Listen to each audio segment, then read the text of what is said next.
명랑시사 이승원입니다.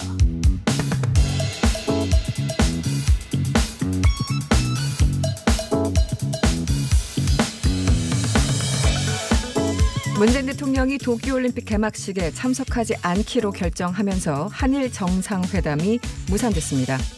문재인 대통령은 도쿄올림픽 개기 방일을 하지 않기로 결정했습니다. 청해부대 문무대항함 승조원 가운데 82%가 코로나19 확진 판정을 받았습니다. 정부는 부대원 전원을 국내로 이송하기 위해서 군 수송기를 급파했습니다. 새로 대체된 150명이 장비 안전하게 인수하고 방역을 재점검해서 한국으로 안전하게 복귀시키겠습니다. 사적 모임 5인 이상 금지가 오늘부터 2주 동안 전국으로 확대 실시된 가운데 강원도 강릉시는 비수도권 가운데 처음으로 거리두기 4단계를 적용하기로 했습니다. 가급적 이번 일주일만큼은 강릉을 사실상 셧다운한다는 마음으로 모임을 자제해 주시고 7월 19일 월요일 명랑시사 이승원입니다. 지금 바로 시작합니다. 우리가 알아야 할 오늘의 절대 뉴스 콕 찍어 전해드립니다. 뉴스 원정대. 더 깊고 더 자세한 뉴스 브리핑 뉴스 원정대 시작합니다. 월요일 원정대원 두 분 나오셨어요. 헬마우스 임경빈 작가 그리고 오창석 시사평론가와 함께합니다. 어서 오세요. 안녕하세요. 네, 월요일부터 힘찹니다. 두 분 목소리가. 네, 첫 번째 이슈부터 살펴보죠. 윤석열 전 검찰총장이 조남욱 전 삼부토건 회장으로부터 골프 접대 그리고 향응을 받았다. 이런 보도가 나왔어요. 뭐 한겨레 단독 보도였습니까? 네, 네네. 이게 이제 한겨레 22일에서 이제 오늘자로 보도한 내용인데요. 네. 키워드는 좀 전에 설명해 주신 것처럼 이제 골프하고 향응 그리고 유착입니다. 네. 자, 핵심은 뭐냐면 이제 윤석열 그 전 총장이 지금까지는 처가 관련된 이 의혹 제기 혹은 이제 검증이 주였는데 그랬었죠. 네. 드디어 이제 본인을 본격적으로 겨냥한 검증 기사들이 이제 나오기 시작했습니다. 네. 오늘 한겨레 21에서 이 내용을 보도를 했고요. 이어서 이제 오마이뉴스에서도 비슷한 내용을 좀 더 상세하게 보도한 내용이 있었습니다. 네, 네. 자, 대검찰청의 중앙수사부, 그러니까 중수부죠. 대검 중수부의 이 과장을 하고 있었던 시절 2011년입니다. 그 전후해 가지고 네. 삼부토건의 조남욱 전 회장으로부터 수차례의 골프 접대와 향응을 제공받았다. 이런 내용인데 한겨레 21이 보도한 어떤 근거는 뭐냐면 조 전 회장의 비서실 쪽에서 나온 그 일정 표를 입수를 했다는 겁니다. 네네. 이게 지금 이제 추후에 그 해당 보도를 한 기자가 밝힌 내용에 따르면 10건 분량의 수첩 10건 분량의 일정표를 분석해서 네네. 그 결과를 이제 내용으로 이제 삼았다고 하고요. 일정표에 따르면 윤 전 총장 같은 경우는 이제 장모 최 씨와 함께 조 전 회장이랑 골프 회동을 수차례 가졌다. 그리고 조 전 회장의 또 다른 골프 친구인 이제 황모 A산업 대표 네. 사장이라고 하죠. 황 사장이라고 주로 불렸는데 네네. 그 황 사장이라는 사람과 같이 해가지고 만찬을 가지기도 했다. 이제 이런 내용입니다. 그래서 그 일정표에 이제 사진 찍어놓은 그 화면을 보면 네. 윤 검사라든지 네. 윤검 이렇게 네네. 친숙하게 줄여 부르는 윤검 혹은 뭐 윤석열이라는 이름이 등장을 합니다. 네. 그리고 이제 삼부토건뿐만 아니라 이제 계열사의 그 명절 때 보내는 선물 명단에도 보면 윤석열 혹은 윤석열이라고 잘못 쓴 네네. 꼼꼼하게 잘못 썼더라고요. 네. 윤석열이라는 이름으로 기재된 내용이 들어있고 그 선물 명단에도 보면 장모 최 씨가 최 회장이라고 해가지고 이제 오랫동안 좀 관리된 정황이 들어 있었습니다. 이게 조남욱 전 회장과 윤석열 전 총장 뭐 기업의 어떤 회장이나 사장이 뭐 검사들 만나고 이런 것들이 이제 과거 기사들 보면 흔한 일이었기 때문에 네. 아름아름. 그런데 장모 최 씨의 이름까지 나오니까 이건 또 어떻게 된 것인가? 어떤 관계인지 궁금한데요. 네, 일단 뭐 조남욱 전 회장이 이제 대학 동문 그리고 충청권 선배로 윤 전 총장에게 아내 김건희 씨를 소개해줬고 네. 이 사람은 이제 김 씨가 운영하는 코바나 컨텐츠 기획한 사진전을 후원하기도 했었다라고 얘기를 하면서 각종 이권을 통해서 이미 알고 있었던 사이가 아닌가라는 추정을 해볼 수가 있고 네. 앞서 말씀하셨을 때 골프 접대와 향 받은 거 이거 만약에 자기 돈 내고 만약에 친분 있는 사람과 골프 쳤다면 뭐가 문제가 되겠습니까? 그렇죠. 문제 없죠. 네. 일단은 골프를 받았는데 그렇다면 여기서 골프를 받은 이유가 무엇일까에 대해서 또 한번 따져볼 필요가 있는데 이게 약간 무슨 헌인마을 사업까지 올라갑니다. 네. 2006년인데 여기에 대해서 이제 원래는 한센병 환자들 돕기 위해서 이 마을 전체를 다 바꾸는 내용인데 이게 어느 순간부터 외부의 세력이 개입돼서 이걸 서로 이권을 가져가기 위한 위한 싸움이 있었고 이 과정에 무슨 방화, 네. 테러 등등 각종 말도 안 되는 일들이 벌어졌는데 네. 여기서 주범으로 추정되는 이 황모 씨. 이게 아까 황 사장 아까 얘기했던 황 사장입니다. 황모 추정이 사장. 되는데 네. 이 사람이 사실은 주범인데 이게 삼부토건과 각종 불법 행위에 관련한 발생 비용 30억 원을 지급한다라는 이런 계약서 같은 게 있었나 봐요. 삼부토건 간에. 네. 그리고 이게 방화나 이런 것들이 있었는데 기소조차가 되지 않았어요. 기소가 안 됐어요. 네, 당시에? 기소가 안 됐습니다. 주범조차. 음. 그러니까 이게 이상하네. 결국은 네. 누군가가 봐줘야 되는데 네. 기소하고 기소하지 않을 권리는 검찰에 있는 거죠. 오로지 검찰에 있죠. 우리가 네, 검찰 네. 개혁할 때 기소하는 것보다 네. 기소를 하지 않는 권력이 훨씬 더 크다라고 얘기했죠. 그렇죠. 만약에 그걸 빗대어 본다면 네. 여기서 검찰은 기소하지 않는 권력을 썼고 그러다 보니까 여기 검찰 세력이 중에 한 사람이었던 윤검이 윤석열 전 총장이 여기에서 뭔가의 커넥션에 있지 않냐. 커넥션이 있었기 때문에 공짜로 무언가를 받았지 않느냐라는 추적을 하다가 여기까지 온 겁니다. 아, 그걸 하다 보니까 이게 네. 이제 문제가 뭐냐면 뭐 아시겠습니다만은 이런 사건의 경우는 이제 특수부에서 사건을 담당하게 되는데 네. 지금은 이제 없어졌습니다만 대검 중수부라는 조직은 이 전국의 그 특수수사를 총지휘하는 특수수사의 최고봉입니다. 핵심 중에 핵심이 핵심 중에 중수부죠. 핵심이고요. 네네. 그 중에서도 중수과장, 1과장, 2과장이 이제 중수과장의 핵심 중추 역할을 하는데 윤석열 전 총장이 2010년대 초반에 그 중수 1과장과 2과장을 다 거친 인물입니다. 계속했죠. 네. 네. 그러다 보니까 그 어떤 친분 관계를 유지하는 것 자체로도 이미 수사를 하는 일선의 검사들 입장에서는 부담이 될 수도 있는 네. 말하자면 이제 윤 과장이 직접 어떤 뭐 개입을 하거나 네. 전화를 돌리거나 하지 않아도 소문만으로도 충분히 위력을 발휘할 수 있다는 거를 토건업자들 입장에서 과연 몰랐겠느냐 이제 이런 생각을 할 수밖에 없는 거고 저는 그래서 이번 보도를 보면서 이게 이제 김영란법 소위 말하는 청탁금지법이 이제 만들어지기 이전의 사건이지 않습니까? 네네. 그러다 보니까 이게 청탁금지법의 위력을 역으로 다시 한번 생각하게 되는 게 그게 만들어진 이후였더라면 이 사안 하나하나가 다 문제가 될 수 있는 소지가 그렇죠. 있는 겁니다. 네네. 이번에 이제 박영수 특검이 그 연루돼가지고 문제였던 그 사건도 보면 결국엔 청탁금지법이 굉장히 이런 어떤 이 유착을 막는 데 있어서 결정적인 역할을 할 수 있다라는 네네. 걸 또 한번 좀 느끼게 된 네. 그런 사건인 것 같습니다. 세상에 공짜 점심은 없죠. 누군가한테 접근할 때는 다 이유가 어느 정도는 있었겠죠. 윤석열 전 총장 측 뭐 입장문이 나왔는데 어떤 반응인가요? 네, 일단은 뭐 사실 무근이고 네. 뭐 악의적인 오보다라고 얘기를 했었고 뭐 네. 10년도 더 이전에 있었던 일반적인 대인 관계를 두고 스폰서나 뭐 일반 접대 의혹을 제기한다라는 것은 사실과 명백히 다르다라고 이야기를 했습니다. 근데 네. 여기에 대해서 정의당이 곧바로 논평을 했어요. 술은 먹었지만 음주운전을 하지 않았다는 것과 뭐가 다르냐. 네네. 밥이랑 골프 다 얻어먹고 이거는 그냥 우리끼리 한 거다라고 얘기하면 그냥 넘어갈 수 있는 거냐라는 네. 식의 이제 논평을 냈거든요. 그러니까 네네. 이거는 내가 안 했다라고 얘기하기보다는 어떤 객관적인 물증이라든지 이런 것들이 조금 더 추후에 나온다면 사실 이 부분은 굉장히 큰 부메랑이 돼서 돌아올 수도 있습니다. 네. 그래서 제가 이 윤석열 캠프 측에서 나온 오늘의 반박 입장을 좀 꼼꼼하게 뜯어봤는데 네. 뭐랄까요? 일종의 서커스입니다.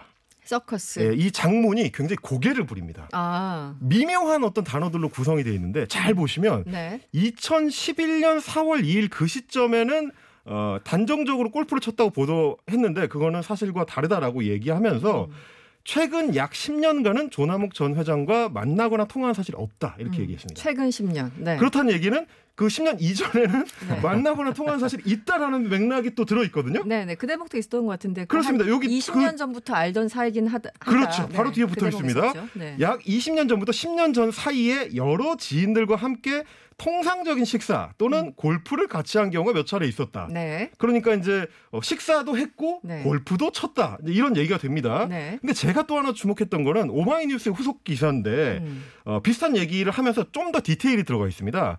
삼부토건의 옛 관계자를 인터뷰를 했는데 뭐라고 했냐면 조 전 회장의 후계자였던 아들은 몇몇 직원들에게 뒷날을 대비하는 차원에서 부친과 내가 그렇게 하는 것이다라는 얘기를 했다는 거예요. 그렇게 한다는 거는 이제 법관들이나 검사들을 일종의 관리를 했다. 네네. 이런 맥락이 이제 들어 있거든요. 그러니까 이걸 좀 잘 맞춰 보면 조 전 회장이라는 분이 굉장히 고령입니다. 지금 네, 우리 나이로 그렇죠. 89세인데 그렇죠. 10년 전이면 이미 80세 직전이거든요. 사실상 은퇴한 시점이죠.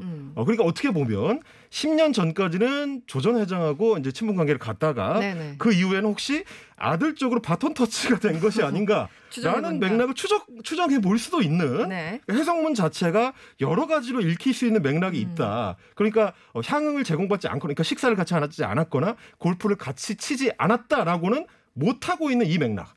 요거를 좀 다시 한번 살펴볼 필요가 있을 것 근데 같습니다. 입장문에서 이제 그 대목은 강조했더라고요. 골프를 쳤더라고 하더라도 다 내 돈 내고 쳤다. 그러니까 네. 이제 문제가 없다. 이런 맥락이었죠. 네. 네. 어쨌든 지금 관련해서 그 한겨레 기자가 조금 더 구체적인 해명이 필요하다. 그리고 후속 보도를 준비하고 있다고 하니까 조금 더 봐야 될 것 같습니다.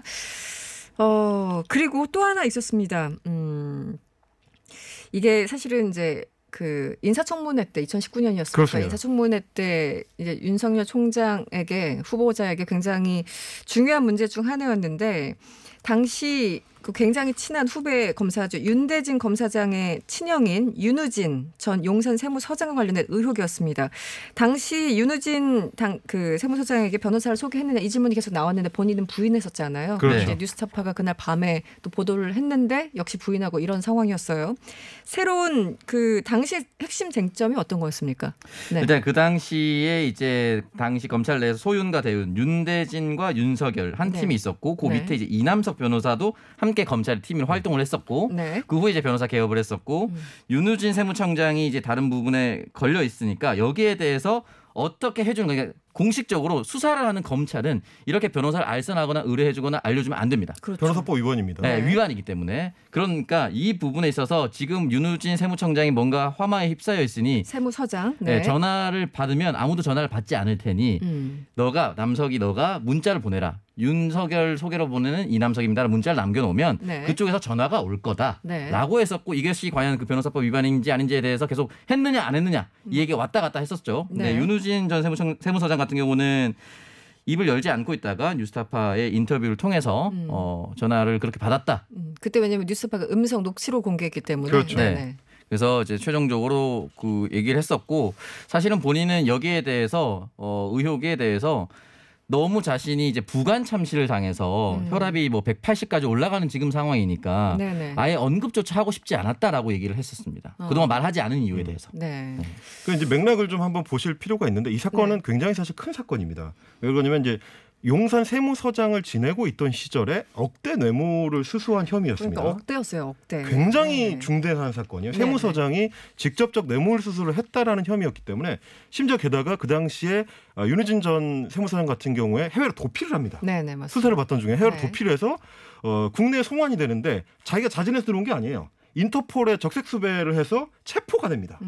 해외에서 체포가 돼가지고 국내 송환을 돼서 수사를 그 뒤에 이어서 받았는데 심지어 그래놓고도 결국 불기소 처분을 받았습니다. 네. 그러니까 이제 여러 가지 맥락을 봤을 때 굉장히 좀 이해가 안 되죠. 이상한 네네. 사건이었죠. 네, 네. 근데 이상한 사건인데 알고 봤더니 그 윤우진 세무서장의 형이 소위 말하는 소윤, 그러니까 이제 윤 씨로 이 두 개 이제 트윈 커플로 불리는 사람 중에 한 명이 대윤인 윤석열이고 네네. 소윤인 윤대진인데 윤대진 검사장, 하필 네. 그 윤대진의 형이다라고 알려지니까 그 당시에 야당이었던 그 자유한국당 입장에서는 이거 봐주기로 개입한 거 아니냐 이런 맥락을 그때 제기를 했었던 거고 당시 야당에서 엄청나게 이걸 굉장히 비판했었죠. 당시 굉장히 강하게 후보자를 비판했었습니다. 향해서. 네네. 네. 그런데 이제 그 당시에 인사청문회에서는 어물쩍 넘어갔었죠, 사실은. 말이 계속 좀 바뀌었어요. 뉘앙스가 계속 바뀌었는데 어쨌든 이거는 직접 당시 그 이제 윤석열 당시 검사가 직접 소개해 줬느냐 아니면은 윤대진 그러니까 친동생이죠. 윤대진 당시 검사와 한마디로 같이 이제 네. 뭔가 소통을 한 다음에 소개를 해줬느냐 약간 경로 뉘앙스 차이는 있는데 어쨌든 소개를 받았다라는 게 뉴스타파 이제 보도 내용입니다. 계속해서 나오는데. 근데 이 사건이 이제 그 당시에도 인사청문회 당시에도 문제였고 지금 이제 재보도가 되는 것도 좀 이슈가 될 수밖에 없는 게 네네. 일단 문자가 있었습니다. 네네. 그러니까 이제 윤석열 검사의 소개를 받았다라면서 윤우진 전 세무서장한테 김남석 변호사가 이단석 변호사가 이제 네. 문자를 보낸 그 그렇죠. 증거가 하나가 있었고 네. 또 하나는 뉴스타파가 2012년 당시에 윤석열 검사랑 전화 통화를 한 녹취가 있었습니다. 그렇죠. 그게 핵심이었죠. 네네네. 그렇습니다. 그 당시에 그래서 스스로 내가 보냈다라는 얘기를 하는 대목이 있었습니다. 어떻게 보면 증거 자료가 상당히 명확한데도 불구하고 네. 유야무야 넘어갔었거든요. 근데 이번에 이제 뉴스타파가 지난해 연말에 윤우진 전 세무서장을 인터뷰한 내용을 공개한 걸 보면 네. 이번에 이제 본인의 말까지 나온 겁니다. 직접 당사자가 입을 연 거죠. 그렇죠. 네. 이 대목에 대해서 윤석열 전 총장 측에서 어떻게 나올지 굉장히 좀 중요하게 관심을 갖고 지켜봐야 될 대목입니다. 알겠습니다. 그런가 하면 이 윤 전 총장 측 캠프에서 뭔가 이제 공보 라인에 문제가 있는 거 아니냐라는 지적이 그동안 크게 작게 있었는데 이번에도 또 얘기가 뭐 나온 것 같아요. 어떻습니까? 네, 일단은 윤 전 총장이 도쿄올림픽 출전 국가대표 선수들을 네. 격려하기 위해서 인천국제공항에 간다라고 알렸습니다. 이어서 이제 비공개 일정을 가려고 했는데 막판에 취소했다가 다시 갔다. 라고 이야기를 했고 네. 선수들에게 부담이 될 것 같아서 가까이도 안 가고 멀리서 보고 오셨다. 아, 멀리서. 수행 사람도 가는 걸 몰랐다고 하더라. 수행하는 사람이 몰랐다는 건 좀 벌써 좀 이상하다는 생각을 해야 되는 거 아닙니까? 그러니까 이제 이거는 결론이- 자차로 직접 운전해서 갔다 정도 말고는 뭐 다른 게 없거든요. 자차로. 네. 네. 그 결론이 뭐 어떤 거예요? 그래서 결론은 안 갔다는 거죠. 안 갔다는 거예요. 결론은 그렇죠? 안 갔다는 아우, 헷갈려요. 이게 저는 약간 그 생각이 들었는데 슈레딩거의 윤석열이다. 슈레딩거의 고양이처럼 이게 뚜껑을 열지 않으면 그 안에 고양이가 죽었는지 살았는지 알 수 없다. 이것처럼 인천공항에 가보지 않으면 윤석열 전 총장이 인천에 갔는지 안 갔는지 알 수 없다. 이런 지금 대목인 건데 그러니까 이제 캠프 내부에서도 윤석열 전 총장의 일정에 대해서 네. 서로 좀 제대로 공유가 안 되는 걸 좀 단적으로 보여주는 거예요. 그 캠프 내에서 이제 설명하기로는 의사소통에 혼선이 있었다라고 하는데 네. 소통이 있다는 것 자체가 문제죠 이미 의사소통에 그 혼란이 있다는 것 자체가. 근데 이제 제가 더 문제적으로 봤던 거는 네. 실제로 갔다 왔다고 기사를 써버린 매체들이 숱하게 나왔습니다. 맞아요. 네. 그대로 받아쓰기 한. 그거 그대로. 보고, 그러니까 네. 캠프의 입장 그대로 받아쓰기 한 취재도 안 하고. 이데일리 같은 경우는 제목이 이랬습니다. 윤석열 수행팀도 없이 인천공항에 나타난 이유 모르죠. 사실 안 갔는데 어떻게 합니까 자기들이. 네. 머니투데이 윤석열이 왜 거기서 나와. 네. 출국 올림픽 선수들 깜짝 배웅. 저도 그 안 제목 갔다니까요. 봤어요. 왜 네. 거기서 나오겠어요? 안 나오죠. 이런 부분, 그러니까 저는 약간 기사들을 보고 나중에 이제 안 갔다는 게 알려지고 나니까 네. 아니 가지도 않은 사람이 어떻게 배웅했다고 기사를 쓸 수가 있나? 그러니까 좀 허탈한 기사들이 나왔습니다. 오전에. 아니 무슨 네. 도사 전우칩니까? 분신술 씁니까? 이런 대목이 좀 황당하더라고요. 이게 네. 저는 두 가지가 문제인데 하나는 네. 여전히 아마추어리즘이에요. 그러니까 주요 후보들이 뭐 대선 후보, 국회의원 후보들이 동선을 공개하는 이유는 그쪽으로 기자님들 또는 국민 여러분 오세요도 있지만 거기에서 발생하는 리스크를 최소화하기 위해서 네네. 전 캠프가 움직인다는 거거든요. 근데 누군가는 알고 있고 누군가는 모른다는 거는 아직도 내부에서 권력 암투가 있는 거예요. 이 라인 그렇게 얘기만 보십니까? 듣거나 저 라인 네네. 얘기만 듣거나 이것만 하나 거다가 저 라인 얘기 듣고 갔더니 이 라인에서 반박하고 이렇게 되는 상황이거든요. 그러니까 이게 사실은 아마추어리즘을 아직도 벗어나지 못했다라는 네. 것이 두 번째고 본인이 도쿄올림픽 선수들 만난다고 응원한다고 해서 그 선수들이 힘이 납니까? 이거는 이제 현직 그거야 대통령이 뭐 됐을 때. 개개인 차이는 있겠죠. 그러니까 선수들마다. 여당 보수 정당이든 진보 정당이든 현역 대통령이면 몰라도 이게 그냥 대선 후보로서 가는 게 지금 뭔 도움이 되는 것인가 이 생각을 전혀 못 하고 있다는 거예요. 왜냐하면 지금 도쿄 상황이 확진자가 많아서 좋지 않아요. 동선을 막 누군가 막 겹치는 게 좋지 않습니다. 네, 이 정도 네, 대선 후보 가면 그렇죠. 기자들도 따라 붙을 수가 있어요. 어떻게 될지 모르는데 우리 엄청나게 선수들이. 몰리죠. 네. 그러니까 이걸 생각 못 했다는 거죠. 알겠습니다. 다음 이슈로 넘어가 볼게요. 시간이 꽤 흘렀네요. 결국 문 대통령 도쿄올림픽 불참. 이 얘기는 한일 정상회담도 무산됐다는 얘기네요. 그렇습니다. 네, 어떤 상황인가요? 네. 그 박수현 청와대 소통수석이 조금 전에 이제 밝혔는데 네네. 양측 간의 협의 자체는 이제 우호적인 분위기에서 진행이 돼서 상당한 이해의 접근이 있었다. 그렇지만 정상회담의 성과로 삼기에는 여전히 미흡하며 네. 그밖에 여러 이제 재반적인 상황을 종합적으로 고려해서 네. 가지 않기로 결정했다라고 밝혔습니다. 네. 굉장히 이제 뭐 청와대 공식 입장이다 보니까 점잖은 그 이야기들로 구성이 돼 있지만 실제로는 상당히 외교적인 문구들이죠. 그렇죠. 네네. 요거를 이제 짧게 요약하자면 전혀 입장이 맞지 않았다. 그래서 안 가기로 했다. 이렇게 요약을 할 수가 있을 것 같습니다. 네, 네. 근데 이제 그 맥락 안에는 이제 주말 동안에 한창 그 논란이 됐던 소마 히로이사 주한 일본 대사관의 이제 총괄공사, 네. 일본 대사관의 이제 넘버 2죠. 이제 그분이 했었던 이제 부적절한 발언들. 문 대통령의 한일 관계 그 개선 노력에 대한 어떤 폄훼 발언 이런 게 또 영향을 미쳤을 것이고 가장 결정적으로는 한일 정상이 만났을 때 어떤 소기의 성과를 발표할 거를 이제 이미 정리를 하고 가야 되는데 그게 지금 아마 제대로 좀 정리가 안 됐을 것이다. 우리 측하고 일본 측하고 전혀 좀 입장이 맞지 않는 것 같다라는 맥락을 좀 볼 수가 있습니다. 그래서 좀 이해가 안 가는 게 뭐 일본 정부의 모든 행보가 대부분 이해는 안 갑니다만 이렇게까지 심각한 발언이 나왔으면 즉각 경질해야 되는 건데 네. 일본 정부에서 이제 관방장관 나왔습니까? 매우 부적절하다고 표현을 매우 부적절이면 외교적으로 가장 센 표현이긴 합니다만 당장 뭐 해고 조치를 한 것도 아니잖아요. 뭐 경질 검토 정도기 때문에 이게 더 화가 나는 게 아닌가 싶은데요. 바로 사실 본국을 불렀어야 돼요. 그러니까 지금 한일 관계가 좋지 않다는 것은 뭐 전 세계 국민들이 다 알고 있을 법한 내용인데도 불구하고 네. 그 밑에 있는 사람들이 이렇게 큰 실수를 저지른다는 것 자체가 사실 일단 첫 번째 이해가 되지 않고 네, 네. 만약에 문 대통령이 큰 마음을 먹고 도쿄올림픽에 참석해서 정상회담을 하면 사실 우리나라보다 일본 국민들한테 영향을 미치는 스가 정권에게 긍정적 영향을 미치는 게 더 큽니다. 그러면 그 전에 사전에 뭔가 이렇게 초를 친 행동하면 안 되거든요. 네. 그럼에도 불구하고 개인적인 사견대로 자기 마음대로 움직인다. 여기도 사실은 일본 내 외교 라인의 기강이 다 무너졌다고 저는 볼 수밖에 없는 상황인 것이고, 근데 올림픽이 예전에는 그냥 여러 국가 모여서 화합을 하는 자리였지만 최근에 평창 올림픽을 보더라도 각국의 정상들이 정치적 현안을 풀어주는 명분이 되는 곳이라 그렇죠. 했습니다. 계기가 되죠. 네. 그러니까 남북 정상이 만나고 싶은데 만날 겨울이가 없어서 그냥 참가만 한다고 해서 만나서 사실 긴밀한 협의를 하고 정상회담도 하고 하는 거고, 도쿄올림픽도 마찬가지 역할을 하게끔 유도를 했어야죠, 스가 정권은. 네. 근데 지금 못했단 말이죠. 네. 그럼 사실은 일본이 잃어버리는 게 훨씬 더 많죠. 그러니까 사실은 엄밀히 말하면 그 우리보다 더 급한 게 일본 쪽이거든요. 그렇죠. 지금 상황 그렇습니다. 그렇습니다. 네. 이제 굉장히 좀 바이든 미국 대통령이 이 올림픽에 참석하는 거에 대해서 공을 들여왔는데 결국 무산됐고요.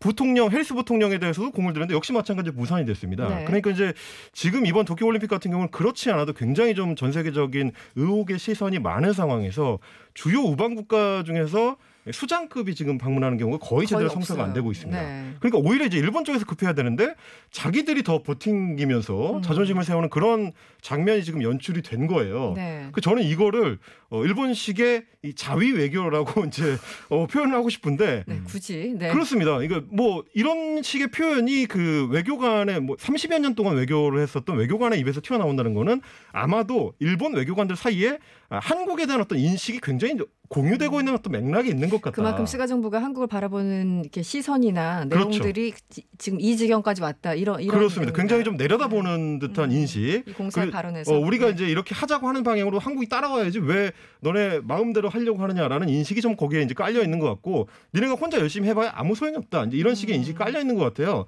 근데 이제 이게 지금 한두 번 그랬었던 게 아니고 지난번에 G7에 우리가 참석했을 때도 G10이나 G11으로 격상하는 문제, 그러니까 한국이 들어오는 문제에 대해서 네. 계속 회방하는 외교. 네. 그리고 이제 뭐 한반도 문제, 북핵 문제에 대해서도 계속 회방하는 태도. 이게 지금 연장선상에 있거든요. 그러니까 이제 한국의 국제적 위상이 올라가는 거에 대해서 일본 내부에서 특히 외교관들 중심으로는 거의 제대로 받아들이지 않고 있다. 이것이 결국에는 자국 내에서 자기들 스스로만 만족하는 어떤 외교적 행태, 자국민한테 호도하기 위해서 한국을 깎아내리려고 하는 어떤 외교적 행태가 이 연장선에 있는 거 아닌가라는 생각을 좀 하게 되는 거죠. 네. 알겠습니다. 여러 가지 좀 비판이 있는데 어쨌든 이번에도 한일 정상회담 무산됐다는 소식까지 들어와 있고요. 그 정치권 얘기를 조금 더 해보죠. 민주당 대선 경선 5주 연기합니까? 네, 10월 초에 된다고요? 네, 일단 네네. 당초 이제 코로나 상황이 굉장히 안 좋아지면서 정부가 4단계 격상을 하면서 네. 연기 얘기가 다시 나왔었고, 모든 후보들이 연기 대체적으로 찬성을 했었고, 이재명 지사 같은 경우는 여기에 대해서 당의 결정을 따르겠다라고 하면서 사실상 모든 후보가 이제 따르겠다라고 얘기를 했었고, 네네. 다만 그 시기가 네. 그래도 국정감사 전후에는 끝나야 된다. 그러니까 9월 20일에서 22일이 있는 그 주, 추석 10월 주죠. 말에. 네네. 또는 국정감사가 시작되는 10월 첫째 주 정도까지로 예상을 했었는데, 지금 5주면은 그 10월 첫째 주 정도로 네. 예상이 되는 상황으로 연기가 됐었고, 이 부분에 대해서는 여러 후보들의 셈법이 좀 복잡할 텐데 아마 치고 올라오고 있는 이낙연 후보 측에서는 그렇게 달갑지만은 않을 겁니다. 왜냐하면 이제 분위기를 타야 분위기가? 되거든요. 네, 바람을 일으켜야 되는데 조금 아쉽다라고 생각할 수도 있습니다. 네. 지금 그 코로나 이제 때문에 어쩔 수 이재명 없는. 지사 네. 입장에서는 국감이 껴 있을 때 그 네. 국정감사장에 이제 참석할 것이냐 여부가 굉장히 좀 첨예한 문제가 될 겁니다. 특히 이제 국민의힘 입장에서는 이재명 지사를 국감장에 불러서 혼을 내는 그림을 만들고 싶을 거기 때문에 그렇게 하고 싶겠죠. 네, 네. 그 부분도 아마 앞으로 쟁점이 될 것 같습니다.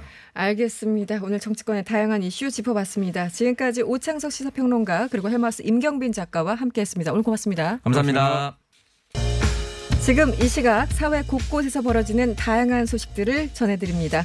뉴스 원정대 2 시작할게요. 오늘 이현경 뉴스캐스터와 함께합니다. 어서 오세요. 네, 안녕하세요. 네, 오시는데 혹시 비가 많이 왔습니까? 네, 저는 아까 한 5시쯤 상암동에 왔는데요. 비가 네. 너무 많이 오는 거예요. 게다가 이게 상암동에. 소나기처럼 막 들이부으니까. 들이부었어요. 맞아요. 네.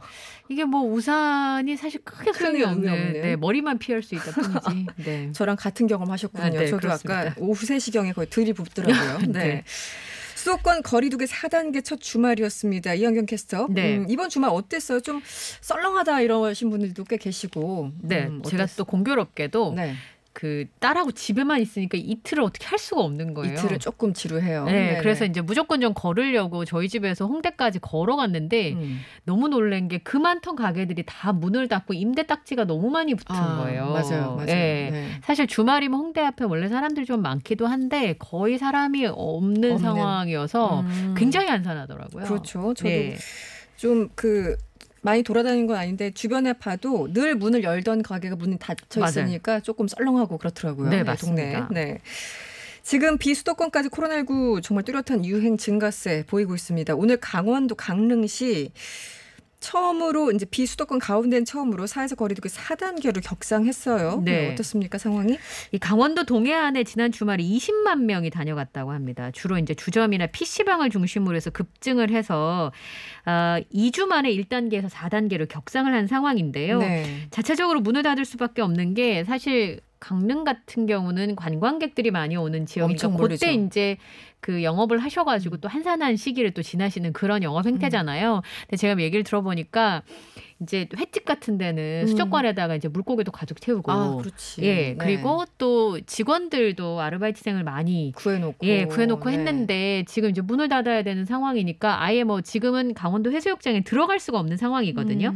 밤에 8시 이후에 출입 금지이기 때문에 아, 네네. 식사하시고 커피 드시고 하는 거 다 대략 저녁에 많이들 하시잖아요. 그렇죠. 근데 네. 해수욕장에 아예 들어갈 수 없으면 근처에 있는 데는 다 문을 닫아야 되는 상황이라고 하더라고요. 그리고 지금 얘기를 들어보니까 그럴 수밖에 없는 게 오늘 오전 12시 기준으로 지금 13명이 추가로 양성 판정을 받았는데 지난 15일에 10명을 시작으로 해서 지금 닷새 연속 2자릿수의 확진자를 기록하고 있거든요. 네. 서울 같으면 사실 뭐 10명대, 100명대에는 늘상 나오던 확진자 숫자라고 생각하시지만 네네. 지역에서는 이게 인구수 대비해서 보면 네네. 굉장히 큰 문제이기도 하고 그리고 또 문제가 뭐냐면 아까 제가 주점이나 PC방이라고 말씀드렸잖아요. 네. 그러니까 수도권에서 온 젊은이들하고 접촉한 젊은 세대들이 또 확진이 돼서 N차 감염이 발생을 하고 네네. 있으니까 지역에서는 좀 걱정스러울 수밖에 없는데 절반 이상이 델타 변이 감염 바이러스로 지금 알려지고 있는 상황입니다. 그래서 사실은 해수욕장 인근의 상인들은 걱정이신 거죠. 피서객을 맞긴 맞아야 되는데 와도 이렇게 바이러스 감염이 많이 되면 걱정이고 네. 안 오시면 또 생계가 걱정이고 이런 상황에 지금 직면돼 있어서요. 지금 임시 휴업이라고 아예 안내문을 써붙인 업소들을 아주 쉽게 볼 수가 있다고 합니다. 네, 제주도도 오늘부터 3단계를 적용하는 등 지금 비수도권에서도 굉장히 시급하게 여러 가지 조치를 취하고 있습니다. 그런데 이렇게 비수도권까지 거리두기 단계를 상향하는 상황인데요. 이 사랑제일교회가 지난 주말에 대면 예배를 강행해서 굉장히 논란이 되고 있어요. 네, 네. 뭐 저도 교회 다니긴 하는데요. 네네. 지난 주말에 경기도하고 서울하고 사실은 그 예배 규칙이 좀 차이가 있었습니다. 네네. 경기도는 전면으로 이제 비대면 예배를 드려야 되는 상황이었고 최근에 7개 있는 서울의 교회가 이 대면 예배 금지 효력 정지 집행 정지 신청을 했어요. 그래서 네네. 일부 받아들여서 어떤 결론을 내렸냐면 주말 직전에 20명 미만이 참석하는 예배는 대면으로 드릴 수 있도록. 그러니까 20명을 넘으면 안 되는 거였죠. 네. 그렇게 이제 수칙이 좀 바뀌었었는데요. 사랑제일교회가 이제 그 소송을 제기한 교회들 중에 있었고 사실은 종교시설의 대면 활동이 아까 말씀드렸던 수칙을 진행을 했어야 되는데 대면 예배를 강행을 했습니다. 그것도 3번에 걸쳐서 대면 예배를 강행을 했었고요.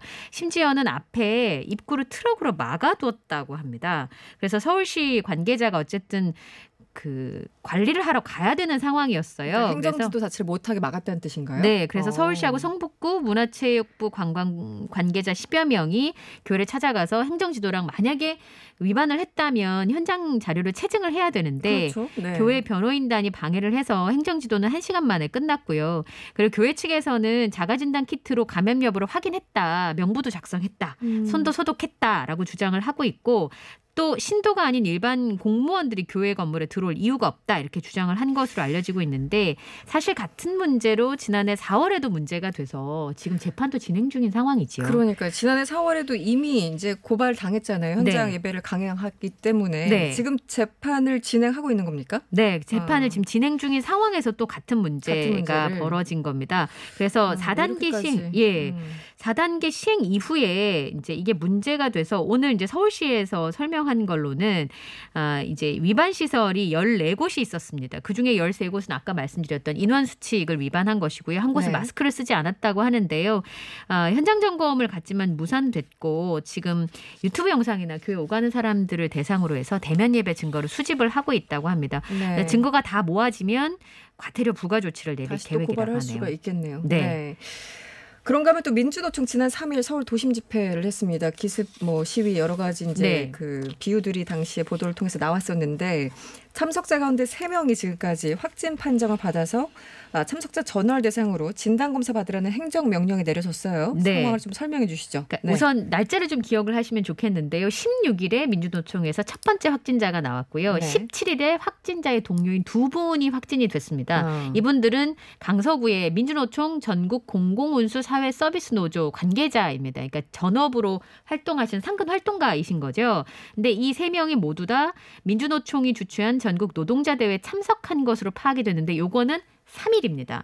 그래서 사실 이미 이게 그때 개최 금지를 통보를 했었습니다만 민주노총에서 이제 장소를 옮겨가면서 8,000명 정도가 모인 집회를 개최를 했었잖아요. 네네. 근데 그러면 3일 날 참석을 했는데 확진이 된 건 16일이다 보니까 네네. 그럼 기간차가 한 13일 정도 나는데 그렇죠. 보통 네. 최장으로 잠복기를 2주로 잡고 있기 때문에 사실 조금 애매한 측면이 있습니다. 그래서 양측의 입장이 좀 이렇게 좀 엇갈리는 부분이 하나가 있고요. 또 네. 하나는 이제 그러다 보니까 이 원인 제공에 대해서 네. 좀 의견이 분분한 상황이라고 볼 수 있겠습니다. 지금 민주노총은 지금 날짜 때문인지 이제 3일에 집회가 있었고 16일에 첫 확진자가 나왔기 때문에 거의 한 2주 정도 지났을 때다 이런 주장을 하고 네, 싶은 맞습니다. 것 같은데 네. 어쨌든 공공운수 노조가 입장문을 냈습니까? 네. 네. 말하자면 그 민주노총에서는 방역 실패 책임을 노동자에게 돌리지 말아라 이런 주장을 지금 하고 있는 상황인데요. 왜냐하면 확진자 3명은 공공운수노조 사무처에서 같이 근무하는 상근 활동가고 점심 식사를 같이 했기 때문에 감염된 것이기 때문에 집회를 통해서 감염된 건 아니다라고 하는 상황이. 네. 주장을 하고 있고 그렇지만 협조는 한다 이런 주장입니다. 왜냐하면 지금 8,000명이 확진이 되신 분은 3분이지만 그렇죠. 혹시 그 당시에 거기에 감염자가 있었을 가능성도 있는 거잖아요. 그렇죠, 항상. 네. 예. 그리고 사실은 또 집회하기 전에 민주노총의 주장은 유증상자에 대한 진단검사를 다 실시를 했다. 집회 후에도라는 내용이고 방역당국에서도 가능성이 높지는 않다고 얘기는 했습니다. 네. 그렇지만 3일에서 이제 2주를 계산하면 16, 17일이 다 걸리긴 하거든요. 이제 그렇기 때문에 가능성은 높지 않지만 모든 가능성을 열어놓고 참여하신 분들은 다 검사를 좀 받았으면 좋겠다. 받아야 된다라고 하는 얘기를 하고 있습니다. 알겠습니다. 네, 그 사실 이제 민노총 집회뿐 아니라 4단계로 이제 네. 격상시키면서 자영업자 시위도 있었잖아요. 그렇죠. 이분들은 정말 이제 어려우니까 나오셨을 텐데 어쨌든 간에 네. 이 경찰이 주최자에 대해서 내사에 착수했습니까? 네, 그렇습니다. 네. 그래서 4단계 격상에 반발해서 사실 심야에 기자회견도 하고 차량 시위도 이제 그랬었죠. 그 시위를 네네. 못하게 하니까 진행을 했었는데요. 이 부분에 대해서 이제 이 진행이 되고 있는 부분이고요. 내사에 네. 지금 들어간 상황입니다. 주최자에 대해서. 그다음에 아까 말씀드렸던 민주노총과 관련돼서도 압수수색을 좀 진행을 한 상황이고요. 25명에 대해서 내사에 들어갔고 23명은 입건한 상황입니다. 근데 증거 자료가 확보가 필요하기 때문에 민주노총 위원장 휴대전화를 압수수색한 상황입니다. 네, 양쪽 다 경찰이 어쨌든 내사에 착수했고 네. 알겠습니다. 두 번째 소식으로 넘어가 보겠습니다. 사건 사고 소식 마지막. 박지원 국가정보원장 오랜만에 뉴스에 이름이 보여서 저도 봤더니 이게 이제 본인이 아니라 맞사위 관련된 네, 그렇습니다. 사건이었습니다. 어떤 일이 있었습니까? 지난 2019년 5월에 미국에서 이제 국내로 들어오면서 마약을 몰래 가지고 와서 투약한 혐의로 4명이 기소가 됐습니다. 네. 그래서 확인을 해보니까 한 사람이 우리나라 정말 큰 대기업의 임원이었습니다. 소프트웨어를 이제 개발한 사람이었고요. 네. 그리고 확인을 해보니까 말씀하신 것처럼 박지원 국가정보원장의 맞사위인 게 밝혀지게 됐었는데요. 네. 혐의는 두 가지입니다. 하나는 2019년 5월에 우리나라에 들어오면서 엑스터시와 대마를 밀수입한 혐의. 그다음에 2달 후 7월과 8월에 2번에 걸쳐서 대마를 흡입하고 엑스터시를 투약한 혐의로 기소가 됐는데요. 네. 투약했을 때 강남구의 한 모텔에서 그 투약이 이루어졌는데 네네. 20대 여성이 함께 있었습니다. 그래서 기소가 돼서 지금 재판을 받고 있는 중입니다. 지금 그 이미 뭐 보도에 나왔어요. 네. 뭐 삼성전자 상무로 네. 일을 하고 있다고. 재판이 오늘 있었습니다. 네, 네네. 지난 18일에 있었고 오늘 두 번째 공판이 있었는데요. 오늘 이제 어떤 상황이었냐면 이 삼성전자 상무, 즉 박지원 국가정보원장의 사위가 미국에서 IT 업계에 근무를 하고 있었어요. 근데 네네. 우리나라 대기업 임원으로 들어오기 위해서 짐을 싸서 들어왔습니다. 네네. 근데 들어오는 가방 안에 엑스터시 한 정이랑 대마를 몰래 갖고 들어왔다라고 하는 혐의인데요. 본인은 미국에서 갖고 들어온 건 사실인데 가방에 있는지를 몰랐다는 거예요. 20년간 미국 생활을 정리하고 짐을 싸서 들어올 때 전 직장 동료가 파우치를 하나 줬는데 그냥 그거를 내용물도 확인하지 않고 그냥 가방에 넣어놨는데 뭔지 몰랐다는 거죠. 네. 입국할 때 입국 검사대를 통과해야 되니까 내가 만약에 그걸 알았다면 그건 버리고 왔을 거다. 그러므로 이건 밀수의 고의성이 없다라고 해서 갖고 들어온 혐의에 대해서는 부인을 했고요. 단지 엑스터시 투약하고 대마 흡연 협의는 인정을 했습니다. 그리고 또 하나 논란이 됐던 게 사실은 이 사안에 대해서 회사가 몰랐다는 거잖아요. 그 부분이 좀 크더라고요. 네, 네. 재판을 받으면서도 회사에서 몰랐고 이 보도가 이루어지면서 회사에서 알았다는 부분에 대해서 논란이 좀 됐었고요. 함께 있었던 그 마약을 함께 투약한 20대 여성은 이미 2017년에 마약류 관리 혐의 위반 혐의로 징역형을 받았고 집행유예 중입니다. 집행유예 중이다. 네. 어쨌든 이 맞사위는 그 박지원 원장 맞사위는 회사에 알리지 않고 네. 있었다. 수차례 재판을 받고 있었고. 알겠습니다. 그 마약 관련 범죄 뭐 뉴스가 계속 나와요. 네네. 이 독학이라는 표현도 참 그렇습니다만 독학으로 터득한 마약 제조 기술로 도심 주택가에서 필로폰을 만든 30대가 적발되기도 했죠. 이거 실제 네. 사건인 거 맞죠? 맞습니다. 네. 근데 이게 굉장히 치밀하다라는 것과 여러 가지 시사점들이 좀 있는데요. 사실은 이제 지금까지 마약은 뭐 밀수 혐의 보통 이런 보도가 많았었는데 네. 코로나 때문에 밀수가 어려워지면서 이 마약류를 직접 제조하는 일들이 많은 거 아닌가라고 하는 의심을 갖게 하는 사안입니다. 또 코로나가 또 들어가는군요. 그렇죠. 네. 그러니까 부산에 필로폰을 유통하기 위해서 들렀다가 제보가 들어와서 덜미가 잡힌 케이스였는데요. 이 남성이 4월부터 석 달 동안 구미에 있는 원룸 2개를 빌립니다. 왜냐하면 옆집에 만약에 다른 사람이 살면 눈치를 챌 수 있잖아요. 네네. 두세 대를 빌린 다음에 이 필로폰을 일반 의약품, 그러니까 처방전이 없이도 살 수 있는 일반 의약품에서 그 추출을 해가지고 필로폰 1kg을 제조한 혐의를 받고 있습니다. 1kg이면 33,000명이 투약할 수 있고 지금 유통 가격으로 거의 33억 원 상당이라고 합니다. 그런데 1kg에. 네. 네네. 근데 지금 말씀하신 것처럼 그럼 어떻게 이 방법을 배웠냐? 네네. 교도소의 수감 생활, 이 사람이 마약 관련 혐의로 여러 번 처벌받은 전력이 있거든요. 네. 교도소의 수감 생활을 하면서 동료 재소자들한테 배웠고 인터넷 동영상을 통해서 터득한 지식으로 필로폰을 제조했다는 겁니다. 근데 실제로 굉장히 냄새가 많이 난다고 해요. 그래서 환풍 시설을 완벽하게 갖추고 있었다고 합니다. 그래서 옆집에 있는 이웃들도 눈치채지 못할 정도였고 네. 제가 영상을 봤는데 여러 가지 49종의 기구랑 13종의 화학약품이 있었다는 건데요. 제가 걱정스러웠던 건 처방전 없이 손쉽게 구할 수 있는 의약품에서 이걸 추출할 수 있다라는 것입니다. 이걸 혼자 뭐 교도소에서 배우고 네. 옆에 재소자에게 또 동영상으로 확인하고 이러면서 근데 이게 한 명만일까 여러 가지 네. 걱정이 되는 그런 상황이네요. 네. 마약사범 법정 강화라는 그런 문자 맞습니다. 메시지도 왔는데 우리 네. 처벌이 그 중국만큼 강하지는 않은 것 같아요. 그리고 보면은. 사실은 이전에는 마약 기술자들이 외국에서 많이 들어왔었어요. 그렇죠. 예, 네. 2019년에 한 호텔에서 중국 사람이 와서 제조하다가 검거된 적도 맞아요, 있었거든요. 맞아요. 네네. 그런데 그런 기술자가 없이도 이렇게 동영상으로 습득할 수 있는가? 그리고 일반 의약품으로 만들 수 있는가? 그리고 또 이런 것은 없는가? 유통되진 않았는가? 굉장히 점검해 볼 부분이 많지 많아진 것 않은가? 같네요. 네. 네. 알겠습니다. 오늘 잘 들었고요. 뉴스 원정대 2 여기서 마무리하겠습니다. 지금까지 이현경 뉴스캐스터와 함께했습니다. 오늘 고맙습니다. 감사합니다. 명랑시사 2부는 여기서 마무리할게요. 지금 들으시는 곡 Imagine Dragons의 Believer 들으시면서 잠시 후 3부에 뵙겠습니다. 명랑시사 이승원입니다. 3부 문을 열었습니다.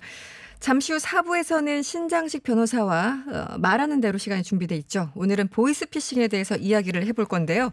최근에 은행 또 정부 기관을 사칭하는 피싱 범죄 기승을 부린다라는 뉴스 많이 보셨을 겁니다. 아마 이미 피해를 보신 분들도 계실 것 같은데 여러분의 경험 혹은 어떻게 하면 보이스피싱 피해를 막을 수 있을지 여러 가지 의견 저희들한테 보내주세요. TBS 유튜브 채널이나 무료로 이용할 수 있는 TBS 앱을 활용하셔도 좋고요. 짧은 문자 50원, 긴 문자 100원이 드는 샵 0951번으로 의견 많이 보내주세요.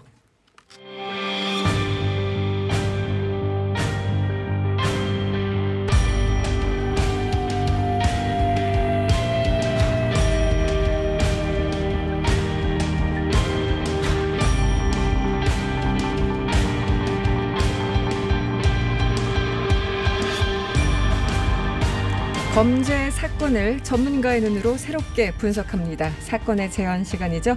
오늘 함께해 주실 분 한국형사정책연구원 승재원 연구위원 스튜디오에 나와 있습니다. 어서 오세요. 네, 안녕하십니까? 네. 오늘도 최근에 이게 마포구 살인 사건 네. 이렇게 해서 예. 저도 기사 보면서 참 왜 이러지 싶었는데 마포구 오피스텔에서 살인 사건이 발생했습니다. 어떤 사건입니까?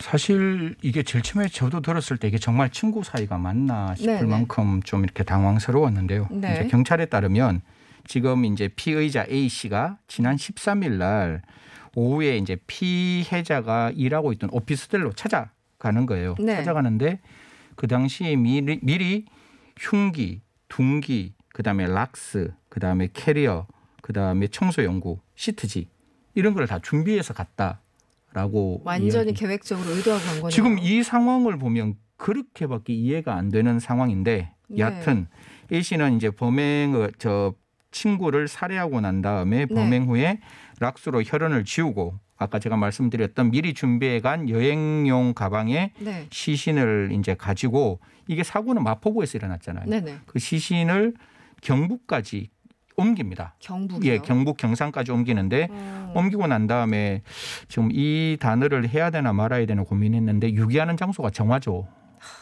진짜 너무하네. 이제 유기를 합니다. 네.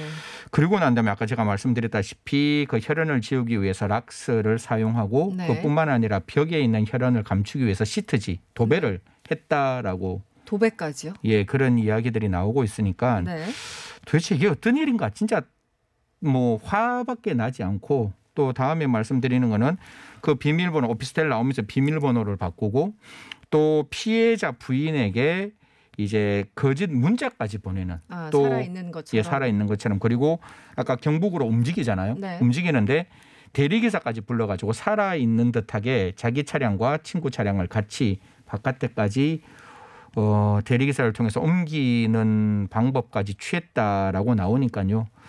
처음부터 끝까지 완벽하게 지금 나오는 정황은 뭐 처음부터 끝까지 머릿속에 계획을 하고 있지 그려진 않았으면. 대로 움직였다라고 말씀드리겠습니다. 비밀번호까지 시트지까지 이 이제 나름 뭐 완전 범죄를 꿈꿨던 것 같은데 이렇게 여러 가지 준비를 하고 네네네. 범행이 어떻게 발각이 됐습니까? 아까 제가 말씀드렸다시피 이제 이 피의자가 피해자 부인에게 문자를 보내는데 문자 첫 번째 내용이 대리매매 그러니까 다른 어떤 그 매매를 하는데 대리에서 이제 매매를 했다. 대리매매 문자로 나는 조사를 받았다라는 문자를 보내면서 뒤에 횡령 혐의로 조사를 받게 되어서 내가 잠시 숨어 있어야 한다. 라는 취지의 문자를 보냈는데 저희 집사람이 이런 문자를 받아도 당장 의심을 하겠죠. 첫 번째, 대리매매로 문제를 일으킬 남편이 아니었고 숨어 있는 남편이 아니고 오히려 적극적으로 뭐 이제 자수도 할 수 있는데 숨어 있겠다 평소와 전혀 다른 행동을 보이니까 부인이 이를 의심해서 15일 날 오전에 실종 신고를 합니다. 그러니까 실종 신고를 하니까 제일 처음에 가보는 곳이 어디겠어요? 그 사람이 머물러 있던 오피스텔에 가볼 수밖에 없는 거잖아요. 그래서 오피스텔에 가서 수색을 하다가 살인 추정 혐의를 발견하게 되는 거죠. 그래서 그건 조금 이따 설명드리겠습니다. 어떻게 추정 혐의가 있었는지 수사에 착수한 어떤 경찰은 당연히 CCTV 확인했겠죠. 네. CCTV 확인해서 지금 피의자인 A 씨가 이 집에 들어왔다, 오피스텔에 들어왔다라는 걸 확인하고 신원을 특정해서 동선을 확인해 보니까 동선이 아까 경북 경산으로 네, 갔기 네. 때문에 경북 경찰청과 공주에서 15일 오전에 경산에서 그를 체포했습니다. 그랬군요. 네, 뭐 CCTV랑 이 모든 것들이 네. 경로를 보여줬던 것 같은데 어쨌든 13일 오후에 이런 사건이 발생한 것 같고요. 이 15일 오전에 실종 신고를 받고 경찰이 출동해서 결국 이제 체포를 한 상황. 네네. 범행 동기가 있었을 것 같은데요. 뭐 어떻습니까? 범행 동기를 지금 이야기하는 이 피의자는 이렇게 얘기합니다. 네. 그 친구가 과거에 같은 증권사를 다녔대요. 증권사요. 예, 증권사를 네. 다녔는데 돈을 좀 빌려달라고 이야기를 했답니다. 네. 그런데 그 돈을 빌려달라는 것을 거절당해서 뭐 욱해서 살해를 했다라고 이제 우발적인 살인을 주장하는데 제가 조금 이제 여러 가지 취재를 했는 그 기자님들과 통화를 조금 해보니까 아까 제가 말씀드렸다시피 직전부터 잘 알고 있었던 사이고 두 번, 세 번 돈을 빌려달라고 했던 정황도 보이고 네. 이건 이제 조금 경찰에서 수사를 해야 되는 부분이지만 네네. 정황도 보이고 이 피해자가 증권사를 그만두었대요. 그만두고 이제 오피스텔을 딱 얻으니까 이 피의자 지금 죽였던 사람 입장에서는 나한테 돈을 빌려달라고 했는데 나한테는 돈 없다고 했는데 오피스텔을 딱 얻으니까 이거는 돈이 있었는 거 아니냐라고 생각이 들어서 네. 어떻게 보면 방금 이야기를 나누었다시피 처음부터 끝까지 계획적인 정황들이 보이는 거잖아요. 그래서 현장에 가서 돈을 빌려달라고 해서 돈을 빌려주지 않아서 욱하는 마음에 살해를 저지른 것이 아니라 처음부터 원한이 있었고 그 원한에 따라서 준비된 계획된 내용대로 살해를 저지르고 뒤에 있는 여러 가지 흔히 우리가 말하는 알리바이라 그러잖아요. 알리바이를 만들었다 이렇게 보일 수 있는 거죠. 이게 이제 재판을 받으면 그 정말 현장에서 욱해서 하는 그 우발적인 살인인지 계획적인 살인인지는 굉장히 다른 동기 부분에서는 형량 부분에서는 완전히 달라질 수 있는 부분이죠. 그렇죠. 예, 예. 보통 이제 이런 사건 나면은 이제 금전, 원한, 치정 이런 주로 한 세 가지 카테고리에서 사건들이 많이 맞습니다. 일어나는데 예. 이번에는 이 원한과 금전 이런 게 금전, 좀 섞여 그렇죠. 있는 그렇게 그런 되는 상황 거죠. 같네요. 예. 돈을 빌려주지 않아 살해했다.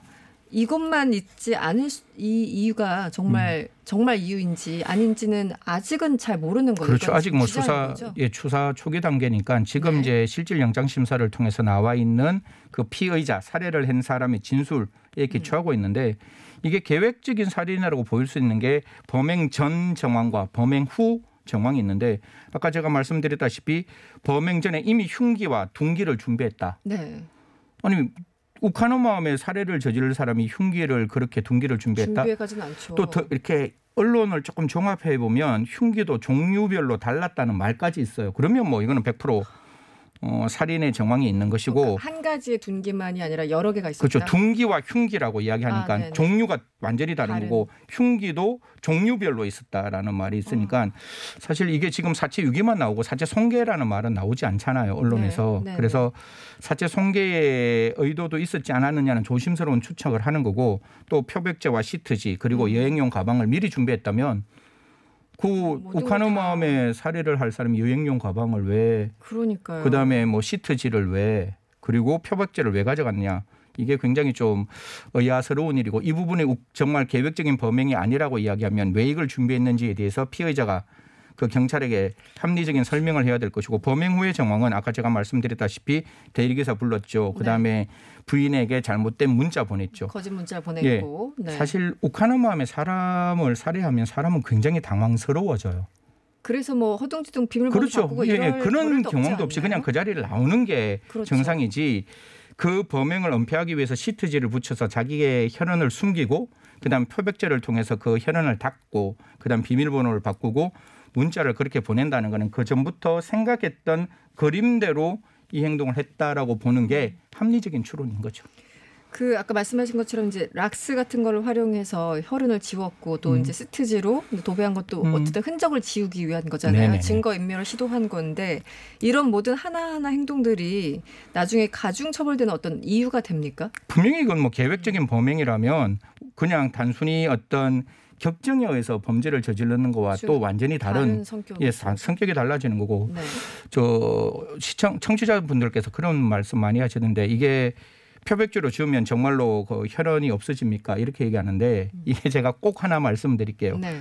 이것도 범행수법을 말씀드리라서 조금 조심스러운데 표백제로 혈흔을 닦으면 그거를 그러니까 그 혈액을 검사하는 그 시약을 우리가 루비놀이라고 얘기를 해요. 뭐 루비놀도 있고 블루스타라는 게 있는데 이게 루비놀의 가장 큰 단점이 뭔가 하면 혈흔뿐만 아니라 다른 어떤 물체에도 양성 반응이 일어나요. 그 양성 반응이 일어나는 것 중에 가장 대표적인 게 표백제예요. 그래서 혈흔을 지우면 루비놀 반응이 안 일어나는 게 아니라 그 표백제로 지우는 모든 장소가 그 루비놀 반응이 나오는 거예요. 그래서 보면 전부 다 파랗게 나와요. 그러면 범죄 현장이 전부 다 파랗게 나오면 너무 이상하잖아요. 이상하죠. 네. 그러니까 이게 표백제로 지운다 그래서 확실하게 이게 혈흔 반응이 없애는 게 아니라 혈흔 반응을 더 강하게 만들어서 범죄 현장이라는 게 더 확실하게 보이는 거고 이게 뭐 표백제 지우고 나면 헤모글로빈 반응이 안 일어난다고 이야기하는데 제가 이렇게 논문을 몇 개를 이렇게 쭉 찾아봤을 때 아틀렌디아민이라는 어떤 그 물질을 조금 더 사용하면 네. 표백제를 지우더라도 충분히 혈흔 반응을 찾아갈 수 있기 때문에 네. 표백제로 지운다고 해도 너무 깊이 들어가신 것 같아요. 예, 지금 예. 여러 가지 물질들. 그래서 네. 여하튼 완전 범죄는 절대로 안 된다라는 말씀드리겠습니다. 아니 우리 그 영화가 이제 어디까지인지 모르겠지만 모르겠습니다. 뭐 미드 같은 걸 보면은 이렇게 지워도 예. 특수한 어떤 장비를 활용하면 그 흔적들이 충분히 이제 드러나고 이런 것들 많잖아요. 그렇죠. 네네. 네. 그렇기 때문에 어쨌든 완전 범죄라는 건 없다. 아니 시트지 딱 제가 만약에 수사를 하는 그 경찰이면 시트지가 새로 붙어 있는 게 눈에 보이잖아요. 네네. 그러니까 거기서부터 이상. 그거 뜯어내면 뒤에 전부 다 혈흔이죠. 그러니까요. 네. 앞으로 경찰 수사 어떻게 진행될 것 가장 같습니까? 기초적인 두 가지를 진행을 해야 될 것이고 그중에 첫 번째가 제가 생각하기로는 물적 증거에 대한 포렌식.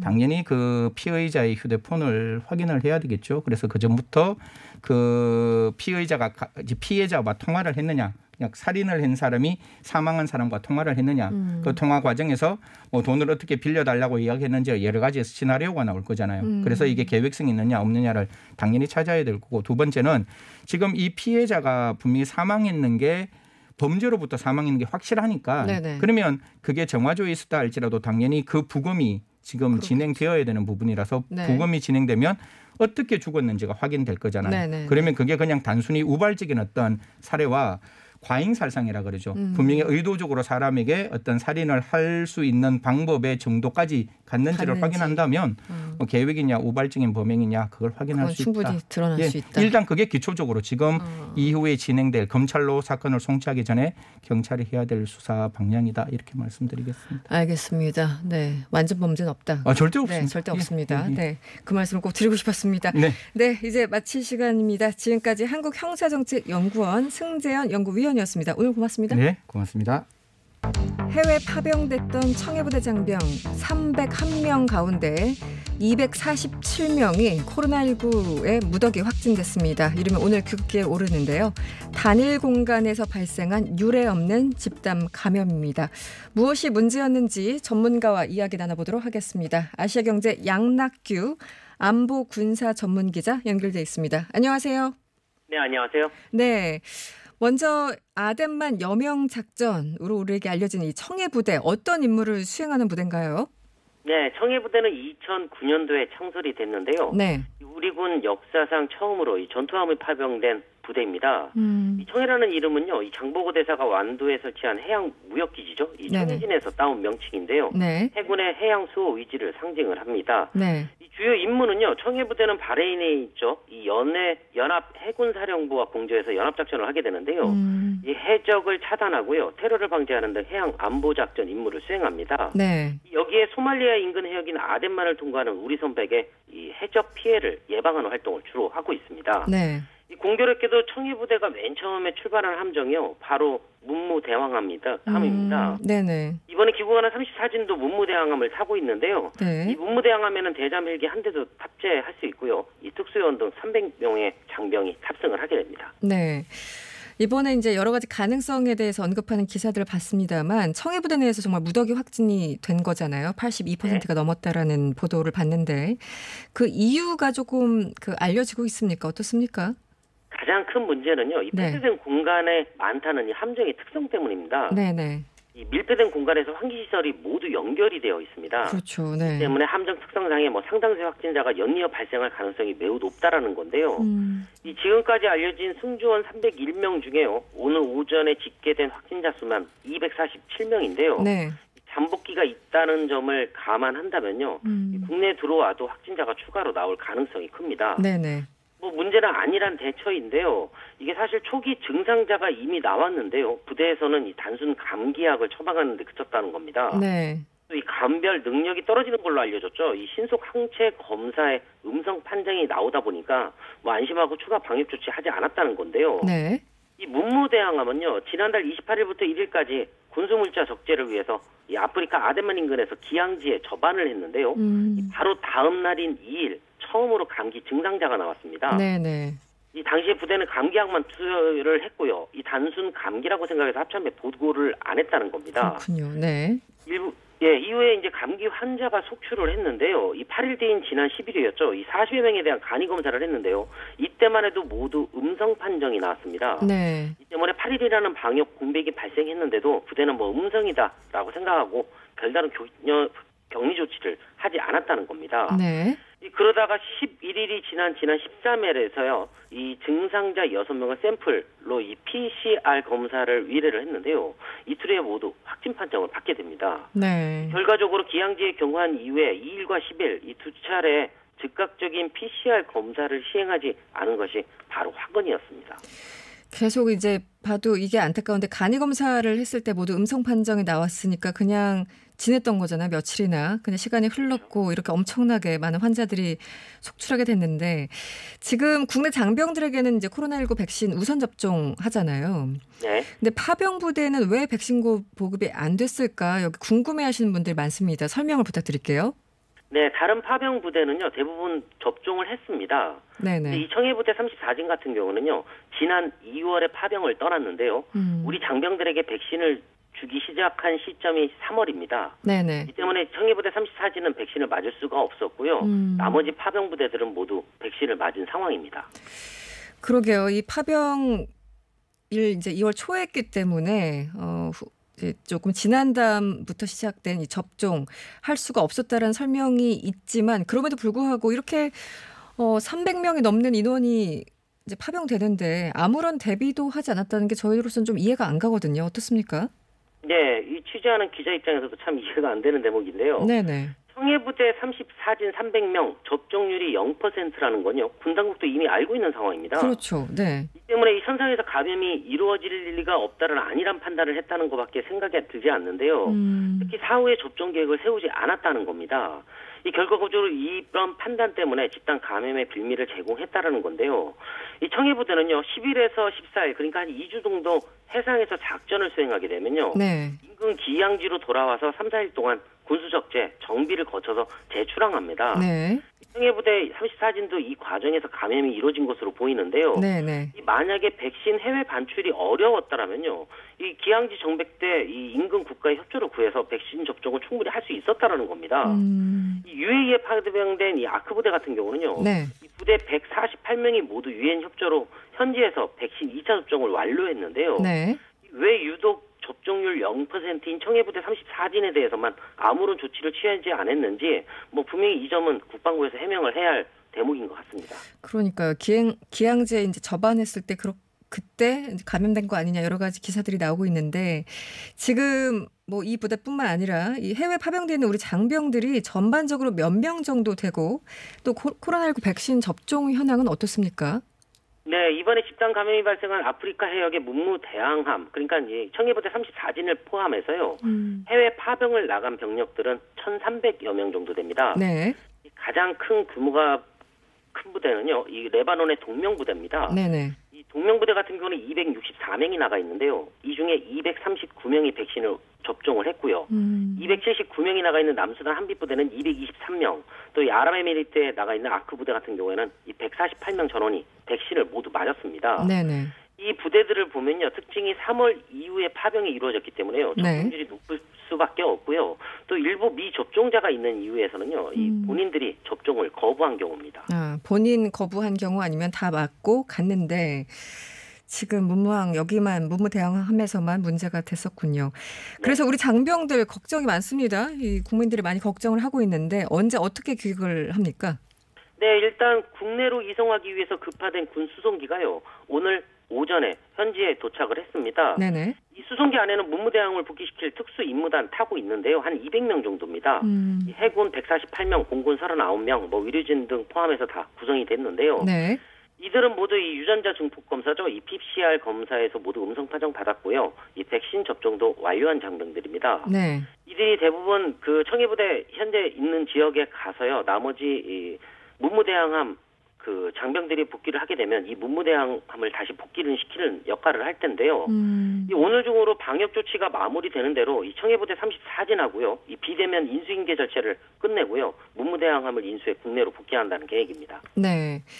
지금 이 확진자가 많기도 하고 특히 이제 입원 치료 중인 장병도 16명 있다고 하는데 앞으로 어떻게 후송을 합니까? 네, 일단은 오늘 다 모두 입원한 장병들까지 포함해가지고 국내로 들어올 예정인데요. 그렇군요. 네. 귀국 절차가 좀 순조롭게 진행되면요. 이 수송기는 내일 오후 늦게 성남 서울공항에 도착할 것으로 예상이 되고 있습니다. 네. 승조원들은요. 국내 도착 직후 PCR 검사, 재검사 받고요. 이 격리 치료 시설로 이송될 전망인데요. 물론 현재 아까 말씀드렸듯이 입원 중인 장병 16명 귀국시킬 예정이고요. 이들은 전담 의료기관, 또 생활치료센터, 또 군내 격리 시설에 배정을 받게 됩니다. 알겠습니다. 그런가 하면 이제 청해부대 철수 작전명을 가지고도 논란이 일고 있습니다. 오아시스, 작전명이 오아시스인데 여기에 대해서 좀 갑론을박이 있는 것 같아요. 어떻습니까? 네, 이 국방부가 청해부대 34진 안전 후송을 위한 작전명을 오아시스라고 명명을 했습니다. 네. 위한 생명을 위미를 담고 있다, 이런 의미인데요. 사실 여론이 그렇게 좋지는 않습니다. 네네.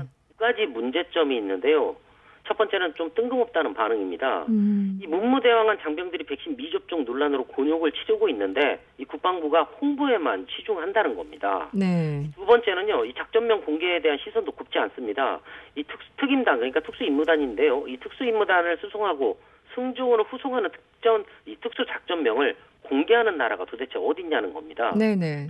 이 해외 파병부대가 처음으로 임무를 마치지 못하고 철수하는 것도 좀 수모적인데 여기다가 오아시스 작전 명칭을 놓고 마치 민간인 구출 작전 정도로 보는 거 아니냐 이런 비판도 나오고 있고요. 네네. 또 이 작전명을 미리 공개한 것도요. 청해부대가 작전을 중단하고 귀국하는 사태에 대한 책임을 진다 이런 의미보다는 국방부 합참이 이번 작전의 성격을 홍보성으로 여긴다 이런 비판이 나오고 있습니다.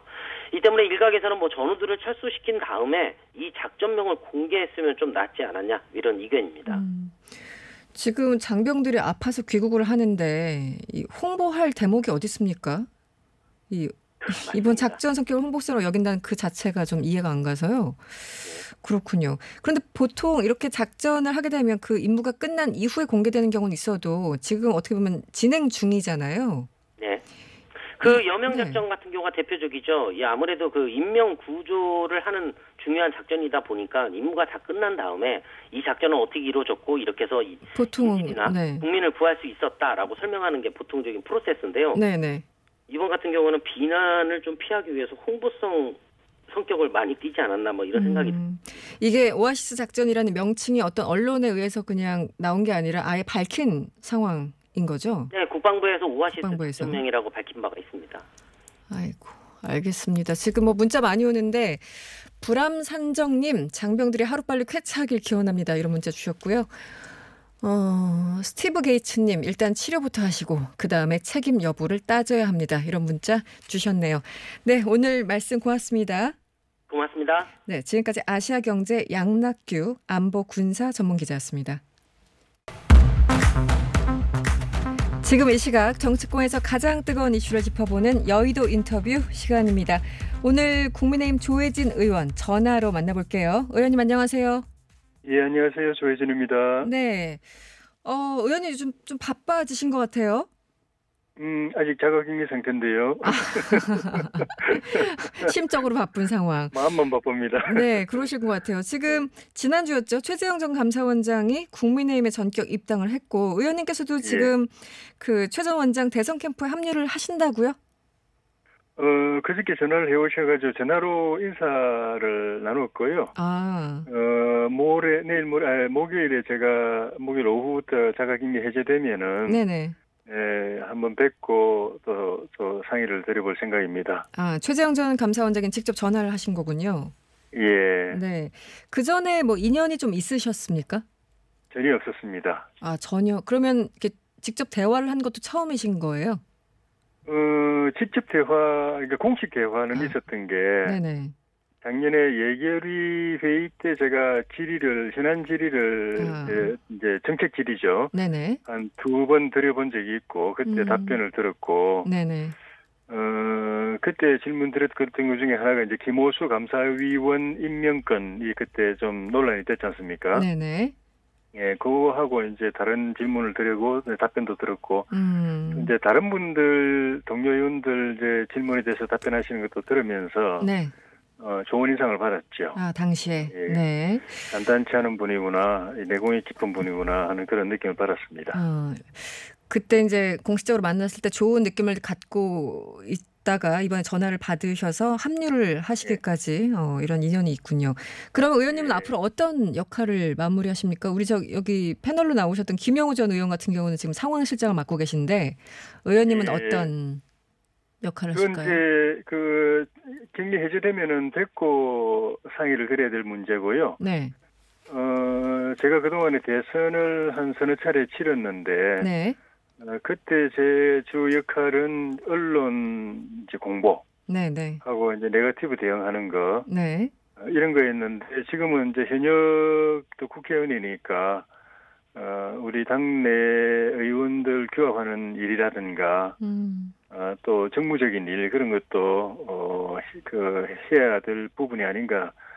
그거는 이제 경선뿐만 아니라 나중에 내년 3월 9일 대선 본선까지도 제가 우리 당의 정권 교체 기여해야 될 영역 중에 한 부분들이라고 저는 생각하고 있습니다. 네. 뭐 의원님은 워낙 그 대변 역할도 오래 하셨고 해서 그쪽을 맡게 되시는군요.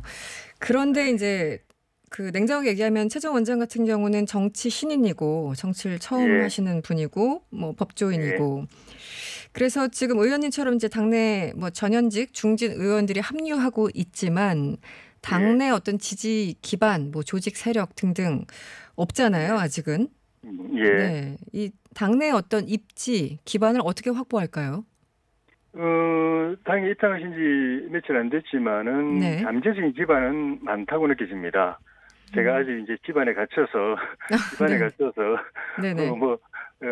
구체적인 것까지는 모르겠지만은 여기저기 이렇게 제가 분위기를 파악을 해보니까 최재형 원장님에 대한 기대가 의원들 사이에서 많고 또 호감을 갖고 계신 분들이 많고 또 도와드려야 되겠다. 물론 이제 그 윤석열 총장님을 이제 도와드리는 분들도 많이 계신 것 같고, 최 원장님을 도와드려야겠다고 생각하는 분들도 많이 계신 것 같습니다. 그래서 분위기는 괜찮은 것 같습니다. 사실 눈길 끌었던 건 그 현직 의원만 20명이 훌쩍 넘는 현직 의원들이 6월 29일에 있었던 윤석열 전 총장의 대권 선언 그때 참석을 해서 이제 사진을 찍고 이랬었잖아요. 근데 그분들 중에서도 지금 마음이 막 흔들리고 이러신 분이 좀 있을 것 같은데 어떻습니까? 그것까지는 제가 파악을 못했기 때문에 뭐라고 할 수는 없고요. 어쨌든 윤 총장님에 대해서 기대를 갖고 열심히 도와주고 계신 분들 많이 계신 것 같아요. 여전히. 당의 의원이 104분인가 가까이 되기 때문에 여러분들이 윤 총장님 도와드리고 또 최 원장님 도와드리고 해도 또 모자라지 않을 것 같습니다. 모자라지 않는다. 알겠습니다. 일단 자가격리 해제하고 빨리 만나셔야 될 것 같은데 그 김종인 전 비대위원장이 이런 얘기를 했습니다. 최재형 전 원장은 막연하고 윤석열 전 총장은 비전이 없다. 김동연 전 부총리가 게임 체인저가 될 수 있다. 이렇게 언급을 했어요. 먼저 이 김종인 전 비대위원장 발언 어떻게 들으셨습니까? 그 이재명 지사가 이야기했던 억강부약을 이 김종인 전 위원장께서 하고 계신 거 아닌가 싶어요. 네. 그러니까 범야권의 판을 키우기 위해서 앞서가는 분들은 조금 이게 좀 눌러주고, 그 다음에 아직 그 후발주자인 분들은 좀 부양을 시켜가지고, 네. 전체적으로 이 경쟁 구도가 좀 판이 커지게 네. 만들려고 하는 그 역할을 본인의 역할로 보고 계신 거 아닌가 싶어요. 네. 그런데 김종인 전 김동연 부총리도 좀 띄워주시려고 하는 생각으로 그런 말씀하신 걸로 봅니다. 좀 띄워주신다. 제가 이 질문 드린 이유는 그렇게 이제 야권의 전체적인 판을 긍정적으로 키우기 위해서 정말 이런 발언을 하신 건지, 아니면은 이제 비대위원장직 그만두고 나오셔서 그동안은 이제 제3지대에 대해서 굉장히 관심 있는 듯한 발언을 많이 하셨잖아요.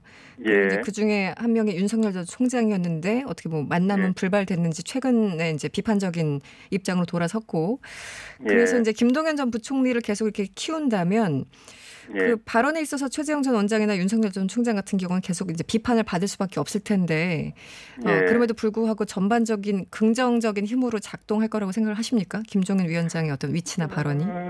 김종인 비대위원장님은 본인의 철학도 그렇고 지금까지 해오신 것도 그렇고 보면은 상황에 맞추어서 필요한 말씀을 하시는 분이기 때문에 지금 이 상황에서는 범야권의 이 정권 교체 가능성을 높이기 위해서, 범야권의 대선 본선 경쟁력을 높이기 위해서 이런 구도로 그 판을 이끌어가는 게 필요하다고 생각하셔서 그렇게 말씀하신 거고, 아시는 것처럼 윤석열 총장에 대해서도 전에는 먼저 그 별의 순간이라고 해서 먼저 띄웠지 않습니까? 그렇죠. 네.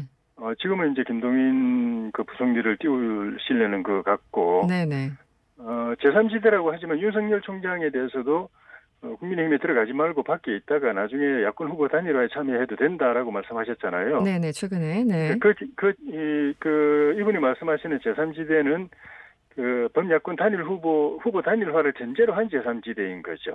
아예 야권 분열해서 독자 출마하는 제3후보를 말하는 게 아니고, 그런 측면에서 보면은 어쨌든 그 정권 교체를 전제로 하고, 범야권의 후보 단일화를 전제로 하고, 그걸 위해서 경쟁 구도를 만드는 데 본인 역할을 하고 계시기 때문에 저는 나쁘지 않다고 생각합니다. 나쁘지 않다.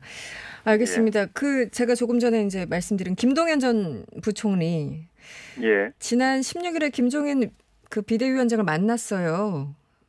김 전 부총리의 행보, 경로를 좀 예상해 주시면 국민의힘과는 일단은 거리를 좀 둔 것 같고, 어떻게 보십니까? 제3지대를 선택할 것인지 입당할 것인지 좀 궁금해하시는 분들이 있는데 의원님 보시기엔 어떻습니까? 그 현재 분위기를 보면은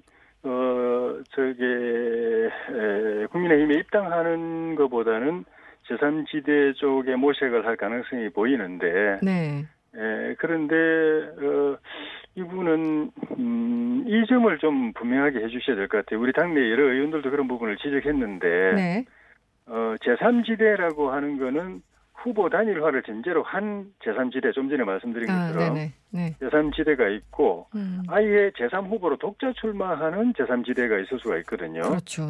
그런데 그 후보 단일화를 전제로 한 제3지대면은 괜찮은데, 독자 출마하는 제3후보는 이거는 결과적으로는 그 야권 분열 구도로 가져와 가지고 그 여권에다가 어부지리를 가져다 주는, 어떻게 보면은 친여 제3후보라고 봐야 되거든요. 결과적으로요. 그래 되면은 이분은 정권 교체파가 아니라 정권 연장파가 돼버리거든요. 그래서 이 부분을 우리 국민의힘 의원들도 상당히 좀 좀 헷갈려하는 것 같아요. 이분의 그 포지션을 뭐냐, 포지션이 뭐냐. 그래서 이 부분을 좀 분명하게 해주셔야 될 것 같아요. 정치에는 중도가 있지만은 선거에는 중도가 없거든요. 그러니까 그 당선 아니면 패배가 있는 것이지. 그래서 그 정권 교체 아니면 정권 연장 이것만 있는 것이지 중간이라는 게 없는 거기 때문에 이 부분을 명확하게 하면서 대선판에 뛰어들어야 뭔가 이게 좀 각이 분명히 서고 지지든 뭐든 이렇게 달라붙지. 그걸 모호하게 하면은 많은 사람들이 저 사람은 정권 연장 쪽에 기여하는 사람이야, 정권 교체 쪽에 기여하는 사람이야. 제3지대인데 범야권 단일 후보 단일화에 참여하는 걸 전제로 한 제3지대야, 아니면은 독자 출마하는 제3후보야. 네. 이게 불분명하면은 안 붙습니다. 여권 쪽에서도 안 붙고 야권 쪽에서도 안 붙습니다. 네. 그래서 이 부분을 우리 당 내에서도 고개를 갸우뚱하는 분들이 많이 계시기 때문에 그걸 분명하게 먼저 선을 꺼주시는 게 필요할 것 같아요. 어쨌든 국민의힘 입장에서 본다면, 유리한 입장에서 네. 본다면 어쨌든 단일화를 전제로 움직이셔야 된다, 이런 얘기시네요. 그렇게 되면 네. 이제 범야권 후보가 되는 거고 정권 교체파가 되는 거고, 그러면 저희도 우리 당에 안 들어오더라도 우군으로 생각하고 계속 밀어드려야죠. 네. 그렇지 않으면은 이제 비판하고 나서겠다, 약간 가로 열고 그렇게도 들립니다. 그러면 이제 친여 재3 후보가 돼버리니까. 친여 재3 후보로. 네. 예, 알겠습니다. 야권 분열 후보가 돼버리니까 그렇다면 저희하고는 이제 상극이 되는 거죠. 네. 그 국회 이 추경 관련해서 좀 질문 드리겠습니다. 추경 뭐 예산안 논의를 하고 있죠. 이제 고위 당정 협의회를 열고 논의를 하고 있는데, 지금 재난지원금 범위 뭐 확대하자, 아니면 80%까지 가자, 뭐 여러 가지 논의가 있잖아요. 예. 국민의힘은 여전히 선별 지급 이쪽이 우세한가요? 어떻습니까? 얼마 전에 이준석 대표의 그 합의 논란이 있었던 직후에 네네. 우리 원내 협상 사령탑인 우리 김기현 원내대표가 네. 재난지원금 부분에 대해서는 선별 지원이라는 우리 당의 기존 방침에 변화가 없다고 분명하게 정리를 했거든요. 네네. 물론 그 뒤에 또 우리 이준석 대표가 그런 쪽으로 정리를 했다가 또 뭐 대선 전략상 전국민 재난지원 그것도 좀 고려를 하자. 아니냐는 취지로 이야기를 해서 조금 혼선이 있긴 합니다만, 기존의 원내 지도부의 입장은 분명한 것 같습니다. 그렇군요. 의원님 개인적으로도 그렇고요. 의원님 개인 의견도 마찬가지고. 네. 그런가 하면 국민의힘 이준석 대표가 내세웠던 공약 중 하나죠. 공직 후보 자격 시험. 이거 뭐 어떻게 하겠다는 건지 전 감이 안 잡히긴 하는데, 김재원 최고위원 등 일부 지도부가 반대했었잖아요. 아니 어떻게 자격 시험을 보냐, 이렇게 반대를 했었는데 지금 당내 분위기는 어떻습니까? 처음 시도되는 거라서 다들 낯설어 하죠. 그리고 TF가 만들어졌다고 하니까 거기서 구체적으로 어떻게 그럼 시험 보자는 그 자격을 검증하자는 거냐, 그 내용을 나오는 걸 보고 판단하자는 분위기 같은데, 네네. 원리적으로 보면은 이 선출직이란 건 하고는 안 맞죠. 그러니까 공직자라도 일반직 공직자는 시험을 봐서 임용이 되지만은 같은 공직자라도 정무직은 시험 안 보지 않습니까? 그렇죠. 선출직, 정무직. 거기다가 아니 일반 이게 정무직. 네, 정무직. 청와대 그렇죠. 비서관이라 이런 사람들은 이제 시험 안 보니까. 그런데 이건 또 선출직이란 말입니다. 선출직은 국민의 표로 뽑는 거기 때문에 자격 시험을 본다는 거 하는 거는 이 원리상으로는 안 맞죠. 근데 다만 이제 이게 직접 그 본선에 선거를 말한 게 아니고 본선 선거에 내놓을 우리 당 후보를 뽑는 과정, 당내 과정, 그 후보 공천 과정에서 자격 시험을 도입한다는 거기 때문에 뭐 한다면 할 수도 있다고 생각이 들지만은, 어쨌든 그 내용을 보고 이런 선출직의 원리하고 맞은지 안 맞은지는 그때 가서 판단해 봐야지, 내용이 안 나온 상황에서는 뭐 옳다 그렇다라고 말하기는 좀 이른 것 같습니다. 네, 알겠습니다. 최근에 여론조사 관련해서 좀 질문을 드릴게요. 이제 일부 앞서가던 주자들이 약간 주춤한다, 박스권이다, 이런 보도가 나오고 있고, 또 이제 오늘 또 눈에 띄었던 건 정당 지지율이었습니다. 더불어민주당이 20주 만에 국민의힘을 재역전했어요. 네. 어떻게 보셨습니까? 그거는 그 조사기관마다 좀 다른 것 같습니다. 조금 다르죠. 네네. 한국사회여론조사연구소 KSOI. 거기서 그 조사한 자료는 보도를 보니까 여전히 저희 당이 1위로 앞서 있었기 때문에, 그거는 조금 더 조사 결과가 한 주, 두 주, 세 주 정도 더 보고 어떤 흐름이 잡혀야 이게 우리 당이 상승세다, 하락세다, 이걸 판단할 수 있을 것 같고, 그에 따른 원인 분석도 의미가 있을 것 같습니다. 현재로서는 큰 추세 변화는 없는 것 같습니다. 그렇게 보십니까? 그래도 일부 그러니까 지난 4월에 있었던 재보궐선거, 그리고 6월 11일 전당대회 그쪽 이제 쭉 상승 기류였는데 지금은 약간 정체다 이런 느낌은 안 받으세요? 정체 느낌이 있습니다. 그런데 역전됐다는 느낌은 아직은 좀 판단이 이르다고 봅니다. 네. 왜냐하면 우리 당이 뭐 몇 년 동안 계속 그냥 뒤쳐져 있고 저 바닥을 치고 있다가 네네. 겨우겨우 올라와서 마침내 뒤집기까지 한 게 그렇게 오래 안 됐기 때문에 네네. 그 이후에 이 그래프가 어떻게 각을 갈는지는 조금 더 볼 필요가 있을 것 같습니다. 그리고 뚜렷한 악재 호재도 없기 때문에 여야가 다 그 분석하기도 좀 이르다. 좀 이른 것 같고 네. 그렇습니다. 알겠습니다. 더불어민주당이 20주 만에 국민의힘을 역전했다는 이번 조사, 지금 언급한 정당 지지율 관련 내용은요. 리얼미터가 YTN 의뢰로 지난 10일부터 16일까지 실시한 여론조사 결과입니다. 자세한 내용은 중앙선거 여론조사심의위원회 홈페이지를 참고하시면 되고요. 지지율 얘기 나왔으니까 윤 전 총장 지지율이 좀 하락하고 있다. 예. 얘기가 계속 나오고 있어요. 어떻게 보고 계십니까? 그동안은 워낙 고공이었죠. 네, 뒤집어 말하면 출마 선언도 안 한 상황에서 1위를 계속 거의 견조하게 유지를 해온 편인데 네. 보통은 그런 상황에서 출마 선언하고 본격 행보에 들어가면은 이제 한 단계 더 업돼야기 되는 건데 네. 기존의 지지율이 워낙 높았기 때문에 사실 그게 쉽지는 않았을 겁니다. 그런데 어쨌든 약간 정체 내지 약간의 하락은 이제 좀 있어 보이고, 네. 그거는 제가 볼 때는 그 국민들이 기대하는 정권 교체의 그 기대는 워낙 확고하기 때문에 두 번 강조할 필요도 없는 것이고, 네, 네. 그거를 이루어놓고 난 뒤에 새로운 대한민국에 대한 미래 비전. 그러면 당신을 중심에서 정권 바꿔놓으면 그다음 대한민국은 어떤 모습으로 가는 거냐? 그에 대한 그림이 있느냐? 네. 이 부분에 대한 제시가 조금 부족했던 것 같고, 그다음에 본인이 이제 중도 외연 확장을 위해서 노력하고 계신데, 네. 중도 측에 있는 분들 또는 반문 진보 호남 측에 있는 분들 만나시지만은 대개 보면은 그 정권 교체 이야기만 하지. 네. 중도가 생각하는 새로운 미래 대한민국, 반문 진보나 호남이 생각하는 대한민국의 새로운 미래, 네. 이거에 대한 그 이야기를 좀 했어야 되는데 그게 정부 비판으로 되게 끝났거든요. 만난 분들이. 그렇죠. 네. 그리고 그분들을 갖다가 그냥 만나고 일회성으로 끝나버렸지. 그분들을 정권 교체나 새로운 대한민국 만들기 위한 이 세력으로 조직화하고 이 세력화를 했어야 되는데 눈에 보이게. 근데 그걸 못하니까 여전히 윤석열 총장 혼자만 보이잖아요. 네네. 많은 사람을 만났음에도 불구하고 네. 세력이 붙지를 못했잖아요. 그걸 만들어내지 못한 것도 조금 이제 약간 좀 실망 듯한 그런 여론에 조금 조짐이 좀 있어 보입니다. 네, 오늘 좀 보완하셔야 될 것 같아요. 네, 오늘 말씀 여기까지 드릴게요. 고맙습니다. 고맙습니다. 지금까지 국민의힘 조혜진 의원이었습니다.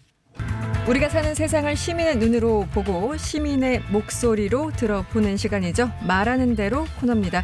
신장식 변호사 함께합니다. 어서 오세요. 네, 안녕하세요. 신장식입니다. 네, 오늘은 보이스피싱의 실제 수법 그리고 피해 사례를 직접 들어보려고 하는데요. 여러분의 의견도 궁금합니다.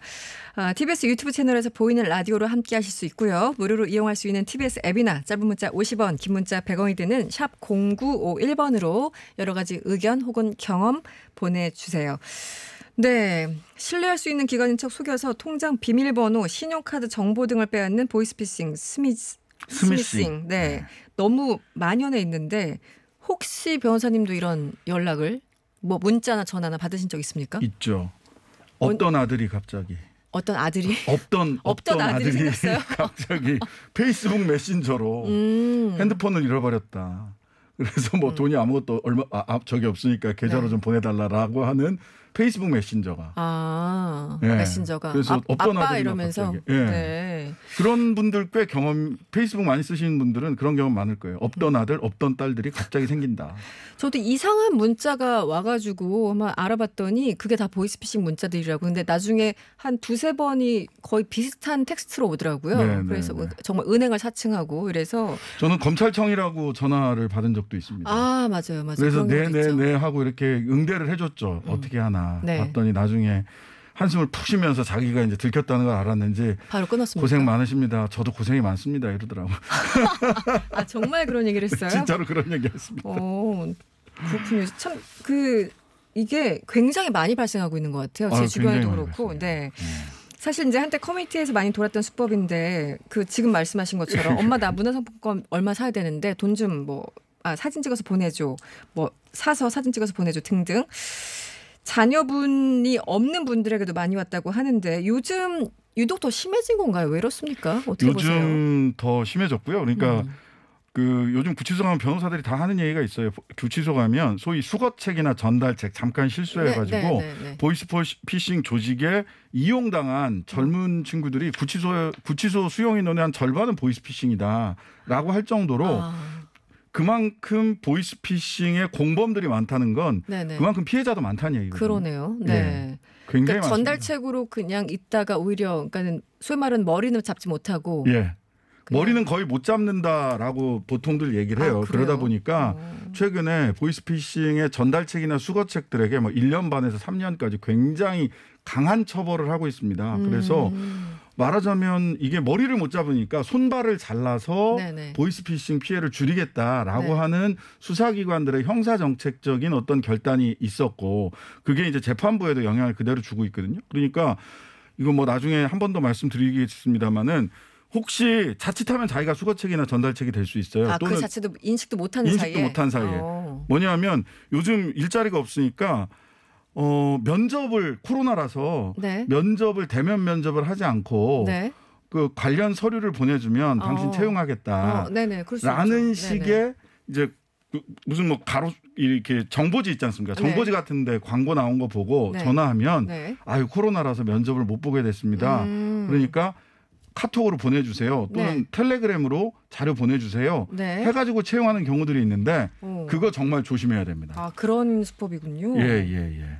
이번에 제가 받은 문자 중에 하나도 이거였는데 은행권을 사칭한 그 피싱 문자가 상당히 많이 들어온다고 하더라고요. 네, 어떤 내용입니까 주로? 요즘은 이제 그 자영업자들도 힘들고 그러다 보니까 주거래은행 사용할 만한 큰 은행들 있잖아요. 농협, 하나은행, 국민은행 이런 쪽에서 초저금리 특별보증 대상자입니다. 빨리 신청하셔야 됩니다. 며칠 안에 마감됩니다. 이러면 이제 홈쇼핑 시간 떨어지는 것 같이 사람이 마음이 급해진단 말이에요. 그래서 한 최대 1, 2억 원 이내 지정금리 2% 보증 지원으로 사업안정기금 대출해 드립니다. 생계자금으로 사용할 수 있다고 안내하고 하는데요. 이거 전부 다 보이스피싱입니다. 말하자면 금융기관은 전화나 문자 통해서 대출 광고를 아예 하지 않습니다. 아예 하지 않는다. 그다음에 정부나 금융감독원입니다. 검찰청입니다. 이렇게 오거든요. 또 특히 금융감독원입니다. 요즘 이렇게도 많이 와요. 이렇게 정부나 금융기관은 주민등록번호나 연락처, 계좌번호 등 개인정보를 절대 유선이든 문자든 요구하지 않습니다. 다 보이스피싱입니다. 일단 피해자 목소리를 듣고 조금 더 이야기를 나눠보도록. 전화 연결돼 있죠?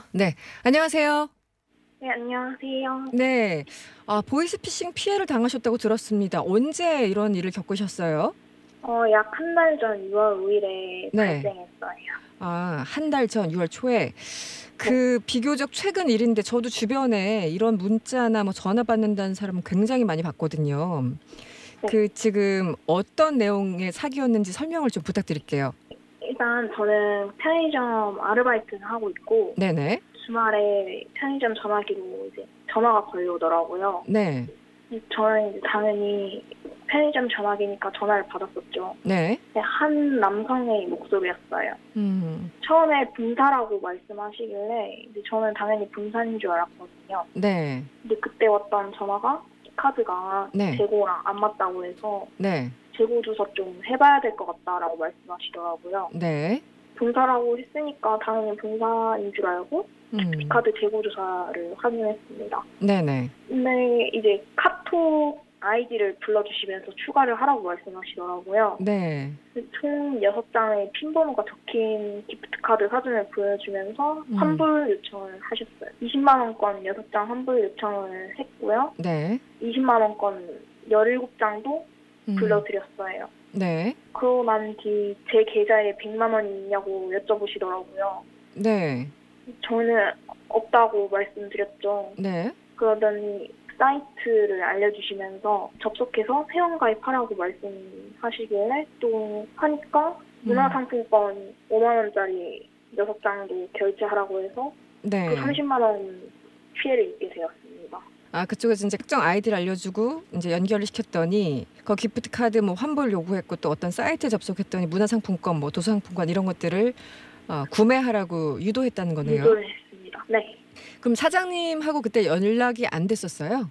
네. 이제 그때 사장님께 말씀을 드리려고 했는데 네. 이제 총 100차례의 전화가 걸쳐 왔었고 계속, 사장님과 통화를 했다고 하니까 저는 당연히 그 사람 말을 믿었었죠. 아, 사장님하고 이미 통화 끝났다 그런 얘기를 했던가요, 그쪽에서? 네, 그런 얘기를 했어요. 아, 완전히. 그래서 그때 피해 액수가 어느 정도 됐어요? 총 490만 원이요. 아, 꽤 피해가 컸네요. 그래서 직접 구매를 어떻게 하시고 그 다음에 보이스피싱인 걸 그럼 언제 눈치를 채신 거예요? 저는 이제 그때 눈치를 채지는 못했고 네. 제 뒷타임 알바생이 마침 그때 교대 시간이었는데 네. 뭔가 좀 찝찝하다는 느낌이 아니라 뭔데 왜 나한테 화를 내지? 이런 느낌이 있었어서 이제 말씀을 드렸더니 네. 혹시 설마 사기 아니에요? 라고 얘기해서 에이? 설마 사기겠어요? 이러고 난 뒤에 바로 사장님께 전화를 드렸더니 진짜 네. 사기라는 말을 듣고 저는 충격적이었습니다. 많이 놀라셨겠어요. 근데 그쪽 전화하는 사람이 뭐 환불 요구하고 구매 유도하고 이럴 때 말투가 좀 신경질 내는 약간 다그치는 듯한 그런 말투였나요? 제가 한 장을 모르고 중간에 환불을 했었는데 네. 제가 시키지도 않았는데 왜 멋대로 하냐고 화를 내셨습니다. 경찰에 이제 신고를 하셨을 테고 그래서 경찰은 어떤 조치를 취했나요, 당시에? 불렀더니 경찰이 현장에 와서 조사를 하려고 왔는데 네. 저한테 왜 돈 요구하면 보이스피싱인 걸 모르냐 이렇게 말씀하시더라고요. 네. 그 상황에서 저는 어쩔 수 없이 넘어가긴 했는데 네네. 그 와중에 액땜했다라고 생각을 하라고 하니까 저는 이제 화가 났죠, 당연히. 경찰이 이제 뭐 좋은 경험했다 이렇게 생각하라고 기분을 좀 네. 풀어주려고 그런 얘기를 했었나 봐요. 네네. 네. 보이스피싱한 그 가해자들 범인들은 어떻게 잡혔다라는 얘기는 못 들으셨어요? 네, 전혀 듣지는 못했고 다들 비슷한 상황으로서 계속 피해를 입고 있는 상황인 것 같습니다. 그 떠올리기 싫은 불쾌한 기억이셨을 텐데 말씀 주셔서 너무 감사합니다. 네. 네네. 고맙습니다. 네, 감사합니다. 요즘 피해자들 굉장히 많은데 만약에 잘못 송금한 경우 당장 어떤 조치를 취해야 되나요, 변호사님? 보통 보이스피싱 단체들은 그 보이스피싱 조직들은요 은행에 가서 인출하지 않습니다, 돈을. 왜냐하면 사진이 다 찍히니까 CCTV에 걸리니까. 그러면 ATM에 모자 쓰고 가서 인출하거든요. 근데 ATM은 지연 인출 신청을 하면 30분 이상 지연시킬 수가 있어요. 그렇죠. 그러니까 잘못 송금했다 싶으면 바로 은행에다 얘기해서 지연 인출해달라고 하고 경찰에다가 신고를 하면 일단 돈이 인출되는 걸 30분은 막을 수 있고요. 막을 수 있다. 네. 그리고 전달책이나 수거책이 되지 않기 위해서는 이상하다 싶으면 아까도 말씀드렸다시피 대면 면접 없이 채용하는 거 절대 응하시면 안 되고요. 이상하다 싶으면 신고하세요. 안 그러면 본인이 피해자가 될 수도 있는데 갑자기 가해자가 될 수가 있습니다. 그렇군요. 명심하셔야 됩니다. 네, 여기까지 드릴게요. 지금까지 신장식 변호사와 함께했습니다. 고맙습니다. 감사합니다. 네, 명랑시사 내일 저녁 6시 10분에 찾아뵙겠습니다. 지금까지 이승원이었습니다.